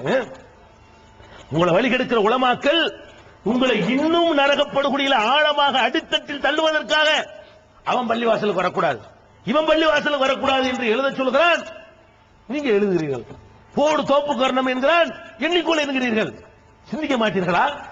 பள்ளிவாசலை விட்டு தடுக்கிற அதிகாரம் உலமாவுக்கு இருக்குதா? உங்களுக்கு இருக்கிறதா? பள்ளிவாசல் என்ன நினைச்சிட்டு இருக்கிறீங்க? உங்களுக்கு ஒன்றை எச்சரிக்கிறேன். திருமறை குர்ஆனில் அல்லாஹ் ரப்பல் ஆலமீன் 2 சாராரோடு நான் நேரடியாக யுத்தம் செய்கிறேன் என்று சொல்கிறான். 2 சாராருக்கு எதிராகத்தான் வாடா சண்டைக்குங்கிறான். இந்த வார்த்தையை யாருக்கு அல்ல பயன்படுத்தலங்க? தொழுவலையா குற்றவாளிங்கிறான், மரியாதை சண்டைக்கு நல்லா கேட்க மாட்டேங்கிறான், நோம்பு வைக்கலையா வாடா போட்டு பார்த்துக்கணும் கேட்க மாட்டேங்கிறான். 2 நபர்கள்ட்ட அல்லாஹ் என்ன செய்யறான்னு கேட்டா வாடா மோதி பாப்பாங்கிறான். அல்லாஹ் மோதி பாப்பமான்னு கூப்பிடுற ஒரு விஷயத்துக்கு நீ போன உங்க எது என்ன? 2 விஷயம் என்ன தெரியுமா? ஒன்னு வட்டி, வட்டி வாங்கலாம் பாருங்க. வட்டி வாங்கி சாப்பிடுறவனுக்கு அல்லாஹ் சொல்றான், ஃபஅஸமு பிஹர்பி மினல்லாஹி வ ரசூலிஹி, அல்லாஹ்வுக்கும் ரசூலுக்கும் எதிராக யுத்த பிரகடனம் செஞ்சிட்டான். சண்டைக்கு வாடாங்கறான், வாடா சண்டைக்குங்கறான். எனக்கும் என் தூதருக்கும் எதிராக யுத்தத்துக்கு வர ரெடியா? வாங்க வட்டிய. சண்டைக்கு வர தயார் என்றால் நீ வட்டியை வாங்கிக்கங்கற அல்லாஹ். அப்ப வட்டி வாங்குறவனுக்கு எதிராக அல்லாஹ் போர் பிரகடனம் செய்கிறான். சண்டைக்கு வரையான்னு கேட்கிறான். வாங்கினா உங்க எது என்னன்னு பாத்துக்க. ஒண்ணு அந்த டாபிக் எல்லாம் இப்ப ஒண்ணு முதல் விஷயம் இது. இரண்டாவது என்ன தெரியுமா? நபிகள் நாயகம் ஸல்லல்லாஹு அலைஹி வஸல்லம் அவர்கள் அப்பதான் இறை தூதர் ஆகுறாங்க. இக்ராங்கிற சூரா முதல்ல அருளப்பட்ட சூரா உங்களுக்கு எல்லாம் தெரியும். 96வது அத்தியாயமாக இருக்கிற அலக்கு என்று சொல்லப்படக்கூடிய இக்ரா என்ற அத்தியாயம் தான் நபிகள் நாயகம் ஸல்லல்லாஹு அலைஹி வஸல்லம் அவர்களுக்கு முதலாக அருளப்பட்ட அத்தியாயம். அந்த அத்தியாயத்தில் ஒரு சம்பவத்தை எல்லாம் சொல்லி காட்டுறாங்க. என்ன சம்பவம்? அத ஃபர்ஸ்ட் வந்தது என்ன சொல்றான் தெரியுமா? நபிகள் நாயகம் தொழுதுகிட்டு இருக்காங்க காபாவுல போய். அல்லாஹ்வுடைய ரசூல் ஆன உடனே காபத்துல்லாஹ்வுல போய் தொழுகிறாங்க. தொழுவும் போது தடுக்கிறாங்க. தொழும் என்ன செய்யறான்? தடுக்கிறான். சஜிதாவில் இருக்கிற நேரத்தில் ஒட்டகத்தோடைய குடல் இருக்குல்ல, அந்த சாணத்தோட கொண்டு வந்து அவங்களுடைய கழுத்துல வைக்கிறான். எழுந்திருக்க முடியாமல் நபிகள் நாயகம் அவர்கள் அதை ரொம்ப மூச்சு திணறி தடுமாறுகிறார்கள். கை கொட்டி சிரிக்கிறான் எல்லாரும். உடனே மகள் பாத்திமா கேள்விப்பட்டு, பயங்கரமான வீரப்பெண்மணி பாத்திமா ரலியல்லாஹு நேரடியாக களத்துக்கு வருவாங்க. யுத்தத்துக்குலாம் போயிருக்காங்க. காயம்பட்டவர்களாம் மருத்துவம் செய்வாங்க. பாப்பாவுக்கு கொஞ்சம் கூட குறையாத ஆள் வீரத்துல வர்றாங்க, ஓடி வர்றாங்க. அப்படி கச்சையை கட்டி அப்படி தூக்கி அந்த குடலை பிரட்டி விட்டுட்டு தகப்பனார் தொடச்சு விட்டு கூட்டு போறாங்க. எல்லாம் கை கட்டி என்ன செய்யறான்? சிரித்துக் கொண்டிருக்கிறார்கள். இதை பார்த்த உடனே ரப்புல் ஆலமீன் வசனத்தை இறக்குறான். என்ன இருக்கிறான்? அரை தல்லதி என்னஹா அபுதன் இதா சல்லா, தொழுது கொண்டிருக்கிற ஒரு அடியாரை, அவ் அமரபி தக்வா, இறை எச்சத்தை பற்றி போதிக்கிற ஒரு அடியாரை என்னடா செஞ்சார்? அவரு தொழுகிறார். அல்லாஹ் பயப்படுகிறார். என்ன செஞ்சார் அவரு? அல்லாஹ் பயப்படு சொன்ன குற்றமா? இந்த அப்துல் கார் என்ன சொன்னார்? அதன சொன்னாரு, அட அல்லாஹ் தொழுங்கடாண்டாரு, அல்லாஹ்வுக்கு பயப்படுறாரு. ரசூலுல்லாஹ் பத்தி அல்லாஹ் சொல்றான், அரை தல்லதி என்னஹா அபுதன் இதா சல்லா, தொழுது கொண்டிருக்கிற அடியாரை தடுக்கிறானே அவனை பார்த்தாயா? அவ் அமரபி தக்வா, அல்லாஹ்வுடைய அச்சத்தை பற்றி போதிக்கிறானே அந்த மனிதனை போய் தடுக்கிறானே அவனை பார்த்தாயா? அப்படின்னு கேட்டு அல்லாஹ் என்ன சொல்றான்னு கேட்டா, கல்லால இல்லம் என்தகி, இவன் விலகிக் கொள்ளவில்லையானால், அல்லாஹ்வுடைய ஆலயத்தில் அல்லாஹ்வை தொழுகிற ஒரு அடியான தடுக்கிறிய, நீ விலகிக் கொள்ளவில்லையானால் லனஸ்தாம் பின் நாசியா, உன் குடுமியை நான் பிடிப்பேன். அல்லாஹ் சொல்றான், உன் குடுமியை நான் பிடிப்பேன். நாசியத்தின் காதிபத்தின் ஹாத்தியா, பாவம் செய்து கொண்டிருக்கிற, குற்றம் செய்து கொண்டிருக்கிற உன்னுடைய குடுமியை நான் பிடிப்பேன். சொல் எது நாதியா, உன் சபையை நீ கூட்டா, ஜமாத்தை கூட்டா, சனதுவு ஜபானியா, நானும் கூட்டேன்டா சபைங்கிறாள். எப்படி வார்த்தை பாத்தீங்களா முத்தவள்ளிகளே? இந்த உலமாக்கள் சொல்லை கேட்டு நரகத்தினுடைய அடித்தட்டில் விழுந்து கொண்டிருக்கிற முத்தவள்ளிகளே, அல்லாஹ் யுத்தம், அல்லாஹ் பிடிக்கிறாங்கிறான். என்ன பிடிக்கிறாங்கிறான்? சொல் எது நாதியா, உன் சபையை நீ கூட்டு, சனதுவு ஜபானியா, ஜபானியால நரகத்தின் காவலர்கள், நரகத்தின் காவலர்கள் நான் கூட்டுற மாடாங்கிறான். நீ கூட்டுறா, முத்தவள்ளியை கூட்டுறா, ஜமாத்தை கூட்டு, ஊரு கூட்டு, நகராட்டி தண்டரை போடு, கூட்டு. அப்படி போறீங்க 13 ஐக்கிய ஜமாத்தை கூட்டு, 1300 ஜமாத்து நான் கூட்டு, நானும் கூட்டுறேன். எப்படி சவால் பாத்தீங்களா? வட்டி வாங்குறவனுக்கு எதிராக அல்லாஹ் செய்யற யுத்த பிரகடனத்தை அல்லாஹ்வுடைய பள்ளி வாசல், அல்லாஹ்வுடைய பள்ளி தான் சொந்த சொத்தாது. பள்ளி வாசலை பற்றி அல்லாஹ் குர்ஆன்ல என்ன சொல்றான்? வன்னல் மசாஜித லில்லாஹ், பள்ளி வாசல்கள் யாவும் அல்லாஹ்வுக்கு சொந்தம், உனக்கு சொந்தம் கிடையாது. நீ நிர்வகிக்கலாம். கரண்ட் பில் எவ்வளவு கட்டலாம்னு பார்க்கலாம், ஹவுல்ல தண்ணீர் இருக்கான்னு பார்க்கலாம், அழுக்கு இல்லாம சுத்தப்படுத்தி வைத்துக் கொள்ளலாம், கூட்டி பெருக்கி வைத்துக் கொள்ளலாம், மோதினாருக்கு சம்பளம் கொடுக்கலாம். எவன் வரணும் எவன் வரக்கூடாதுன்னு தீர்மானிக்க நீ யார்? என் வீடு ஒரு கூர்க்கா போட்டிருக்கிறேன், அந்த கூர்க்கா தான் நீ. என் வீட்டு கூர்க்காவை நான் கூட்டு போட்டிருக்கிறேன், யார் வேண்டாலும் வரலாம், போடு எழுதி வச்சுட்டேன். என் வீடு வர்றவர்களாம் வரலாம். நான் ஒரு நூலகத்தை திறந்திருக்கிறேன், யார் வேண்டாலும் படிக்கலான்னு போட்டு விட்டேன். அந்த நூலகர் என்ன பண்ணனு? வர்றவனுக்கு வசதி செஞ்சு கொடுக்கணும், அந்த சேர் உட்காருங்கன்னு, படிங்க, எந்த புத்தகம் வேணும்னு கேட்கணும். அதைத்தான் செய்யணுமே தவிர, டேய் நீ வரக்கூடாது, நீ வரணும், நீ வரக்கூடாது, நீ வரணும், அது யாரும் இருக்கா? அப்ப பள்ளிவாசல் அல்லாஹ்வுக்கு சொந்தம். திருமறை குர்ஆன்ல அல்லாஹ் சொல்லி காட்டுறான், வமன் அலமு மிம்மன் மனா மசாஜித் அல்லாஹி ஐ யுذكر ஃபீ ஹஸ்முஹு வ ஸஆ ஃபீ ஹராபிஹா உலாயிக மா கான லஹும் ஐ யதுகுலுஹா இல்லா ஹாயிபீன். குர்ஆன் வசனம். அர்த்தம் என்ன தெரியுமா? வமன் அலமு, மிகப்பெரிய அக்கிரமக்காரன் யார் இருக்க முடியும்? ஸ்டார்டிங் எப்படி வருதுங்க? அக்கிரமக்காரன்லயே பயங்கர பயங்கர பயங்கரமான அக்கிரமக்காரன் யார் தெரியுமா? மம்மனா மசாஜித் அல்லாஹி, அல்லாஹ்வுடைய மஸ்ஜிதுகளில் ஐ யுذكر ஃபீ ஹஸ்முஹு, அவன் பெயரை சொல்வதற்கு தடுக்கிறானே. அல்லாஹ்வுக்கு சொந்தமான பள்ளிவாசல்ல அல்லாஹ்வுடைய பெயரை சொல்வதற்கு தடுக்கிறானே, அவனை விட அநியாயக்காரன் யார்? அநியாயக்காரன்லயே மிக மிக பெரிய அநியாயக்காரன் என்று யாரை பற்றி அல்லாஹ் சொல்கிறானோ, அந்த அநியாயக்காரர்களாக உங்களை ஆக்குகிற உலமாக்களையா நம்புகிறீர்கள்? இவர்கள் சொல்லை கேட்டு அல்லாஹ்வுக்கு முன்னாடி மிகப்பெரிய அநியாயக்காரர் நிக்க போகிறீர்களா? இன்னும் சொல்கிறேன், நீங்கள் இந்த போர்டுகளை அப்புறப்படுத்தாவிட்டால் மறுமையில் மாத்திரமல்ல, நினைச்சுக்கிட்டு இருக்கிறாங்க. என்ன செய்றாங்க தெரியுமா? நம்மளும் எத்தனை வருஷம் ஆச்சு போர்டு போட்டு? நீங்க போட்டு 4 வருஷம் இருக்குமா? நம்மளும் நேத்தா போர்டு போட்டோம். 4 வருஷம் நல்ல தானே இருக்கிறோம் நினைக்கிறா? நம்ம போர்டு போட்டு அல்ல குடுமையை பிடிக்க எங்க பிடிச்சா? 4 வருஷம் போட்டோம்ல, போர்டு போட்டு 4 வருஷம் ஆச்சு. வெற்றிகரமான 5வது வருஷம், வெற்றிகரமான 6வது வருஷம். நான் தொழில தான் இருக்கிறேன், என் வியாபாரம் நல்லா இருக்குது, என் தொழில் நல்லா இருக்கு, என்னோட ஆயிடுச்சு அப்படின்னு நினைக்கிறீங்களா? அதுக்கும் பதில் இருக்கு. நபிகள் நாயகம் ஸல்லல்லாஹு அலைஹி வஸல்லம் வந்து ஒட்டக குடலை போட்டு தடுத்தானே, அப்ப ரசூலுல்லாஹ் அல்லாஹ்ட்ட என்ன செஞ்சாங்க தெரியுமா? அல்லாஹும்ம அலைக பி குரைஷ், யா அல்லாஹ் இந்த குரைஷியரை நீ பார்த்துக்கொள். அல்லாஹும்ம அலைக பி அபீ ஜஹல், யா அல்லாஹ் அபூ ஜஹலை நீ பார்த்துக்க. அல்லாஹும்ம அலைக பி உத்பா, இந்த உத்பாங்கிறவன் நீ யாரெல்லாம் ரெண்டு கேலி பண்ணி சிரித்தார்களோ அவ்வளவு பேரையும் சொல்லி நீ பார்த்துக்க நீ பார்த்துக்கன்னு சொன்னாங்க அல்லாஹ்வுடைய தூதர். சொன்ன பிறகு 1 வருஷம் ஆச்சு, அவங்க இதான் ஓங்குது. 2 வருஷம் ஆச்சு, அவங்க இதான் ஓங்குது. 3 வருஷம் ஆச்சு, அவங்க இதான் ஓங்குது. 4 வருஷம் ஆச்சு, அவங்க இதான் ஓங்குது. ஊரு விட்டு ஓடுறாங்க, கொல்லப்படுறாங்க, ரெட்டடிக்கப்படுறாங்க, வாழவே முடியல. ரசூலை கொல்ல வர்றாங்க, ரசூலை பயந்துட்டு ஓடுறாரு. 13 வருஷம் அப்படி போட்டாங்க வெறியாட்டம். ரசூலாங்க நான் பிடிக்கவே நல்லா சொன்னா பிடிக்க காணா. 1 வருஷம் ஆச்சு பிடிக்கல, 2 வருஷம் ஆச்சு பிடிக்கல, 3 வருஷம் ஆச்சு பிடிக்கல, 4 வருஷம் ஆச்சு பிடிக்கல. ஆரம்பத்தில் இறங்கின வசனம் இது. 13 ஆண்டுகள் பிடிக்கல. 13 ஆண்டுகளுக்கு பிறகு ரசூலுல்லாஹ் மக்காவுக்கு போன பிறகு பத்ர் யுத்தம் வருது. வர்றாங்க கரெக்டா, அந்த செஞ்சவன் பூரா வர்றான். எவனெல்லாம் தடுத்தானோ, ஒட்டகோட்ல வச்சானோ, கேலி கட்டி கைகொட்டி சிரிச்சானோ எல்லா பேரும் வர்றான். ஆரம்ப கால முஸ்லீம்ல ஒரு ஆள் இப்னு மசூத் மக்காவுல இருந்து ஸ்டார்டிங்ல இஸ்லாத்தை தழுவியவர், இந்த துஆ செய்யற கண்ணால பார்த்தவர். அவர் சொல்லுகிறார், அந்த பத்ர் போர்க்களத்திலே எவனெல்லாம் ரசூல் ஸல்லல்லாஹு அலைஹி வஸல்லம் அவர்களை ஒட்டக குடலை வைத்துவிட்டு கைகொட்டி சிரித்தார்களோ அவ்வளவு பேருமே வேறற்ற மரங்களாக வெட்டி வீழ்த்தப்பட்டதை என் கண்களால் கண்டேன். அதான்டா அல்லாஹ். இன்னைக்கு செஞ்சு நினைக்கிறியா? அல்லாஹ்வுடைய வேலை என்ன? விட்டு பிடிப்பான். உன்னை மாதிரி அழகா பழமொழி சொன்னார், செய்வல சொன்னார, அரசு அன்று கொள்ளும், தெய்வம் நின்று கொள்ளும். இது இஸ்லாத்துக்கு உகந்த பழமொழி. எதனால சொல்லிக்கிறோம்? அரசன் தான் அன்னைக்கு போய் தண்டிப்பான். அவன் என்ன செய்யறான்? எவ்வளவு அக்கறம், 63 வருஷம் பாக்குறான், உன்னைய 70 வருஷம் பாக்குறான்ல, 100 வயசு கொடுத்து பாக்குறான்ல, அதான் அல்லாஹ். அல்லவே இல்லம்மா தின்னுடாங்கிறான் அல்லாஹ். இவன் அல்லாஹ் இல்லங்கிறான். இந்த தின்னு சோத்து தின்னு, இந்த பிரியாணி கொடுக்குறான், நெல்லு கொடுக்குறான்ல, இங்க வச்சு நல்ல அந்த குர்பானி கடை கொடுக்க வைக்கும்ல, நல்லா கொடுக்க. அது இன்னைக்கு அதான் குர்பானி கடை தான். வாங்க குர்பானி கடை எதில் ஆக போறீங்க? அல்லாஹ்வுடைய ஸ்டைல அதான். மீன் பிடிக்கிற மாதிரி தான், விட்டு பிடிக்கிற அல்லாஹ்வுடைய வேலை. தூண்டிய போடுறோம், மீன் வந்து என்ன செய்ய, அந்த மண்புழுவையோ சின்ன மீனையோ மாட்டின உடனே வேகமா வந்து கடிப்பாக.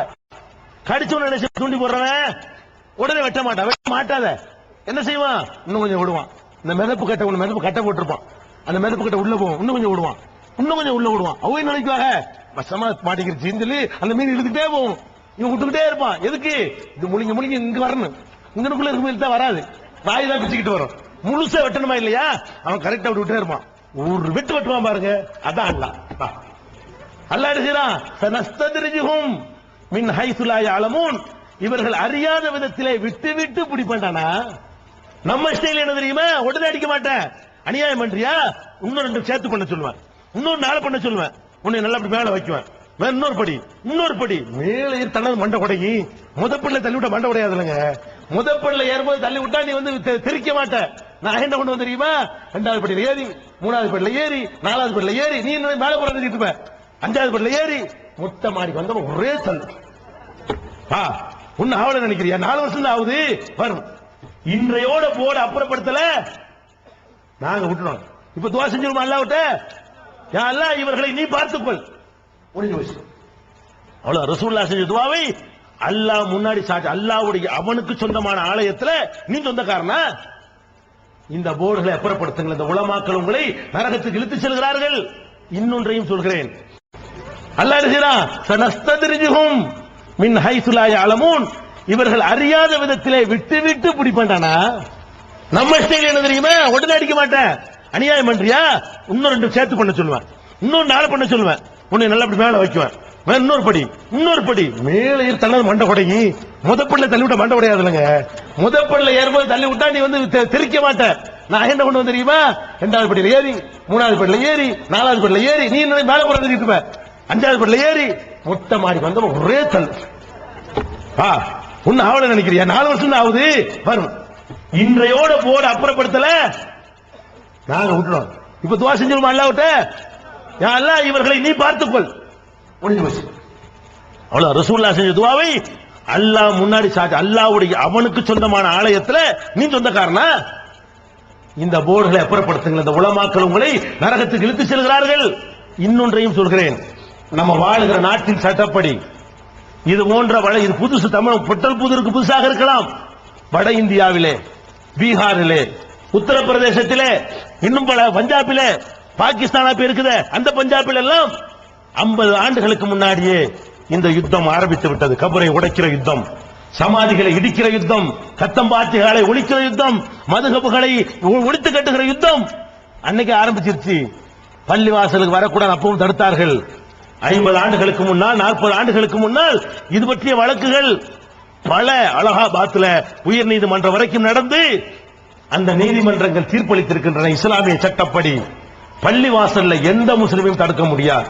அவன் எந்த பிரிவை சேர்ந்தவனாக இருந்தாலும் சரி, அவனை தடுப்பதற்கு எந்த பள்ளியிலும் அதிகாரம் இல்லை. ஷியா பள்ளியில் சன்னியை தடுக்க முடியாது, சன்னி பள்ளியில் ஷியாவை தடுக்க முடியாது, அஹ்ல ஹதீஸ் பள்ளியில் சுன்னத் ஜமாத்தை தடுக்க முடியாது, சுன்னத் ஜமாத் பள்ளியில் அஹ்ல ஹதீஸை தடுக்க முடியாது, ஷாஃபி பள்ளியில் ஹனபியை தடுக்க முடியாது, ஹனபி பள்ளியில் ஷாஃபியை தடுக்க முடியாது. அதுதான் இஸ்லாம் சொல்கிறது என்று ஹைகோர்ட்டுடைய தீர்ப்பு இருக்கிறது.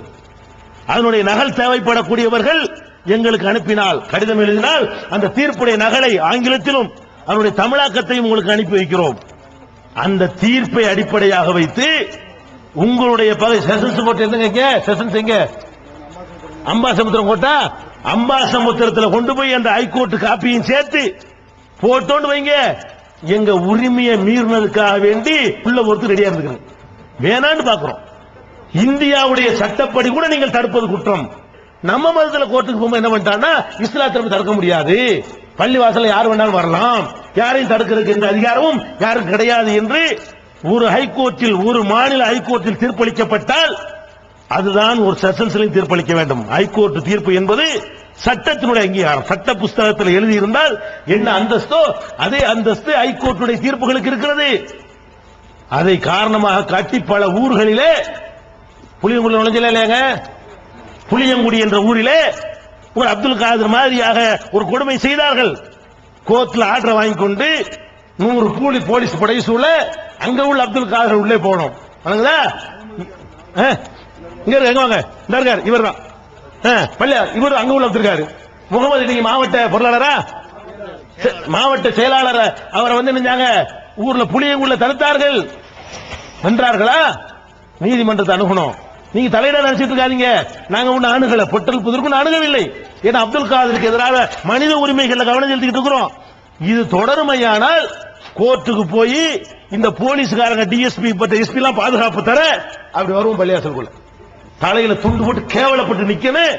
அப்புறமேல தடுத்தா உள்ள கொண்டு போட்டுருவோம். இப்படி சட்டம் இருக்குதுங்க. விளங்காம இந்த ஆட்கள் அஜர்த்துமார்களுக்கு ஒரு இலவும் தெரியாது, புஸ்தகம் படிக்க தெரியாது, பேப்பர் படிக்க தெரியாது, நாட்டில் என்ன நடக்குன்னு தெரியாது.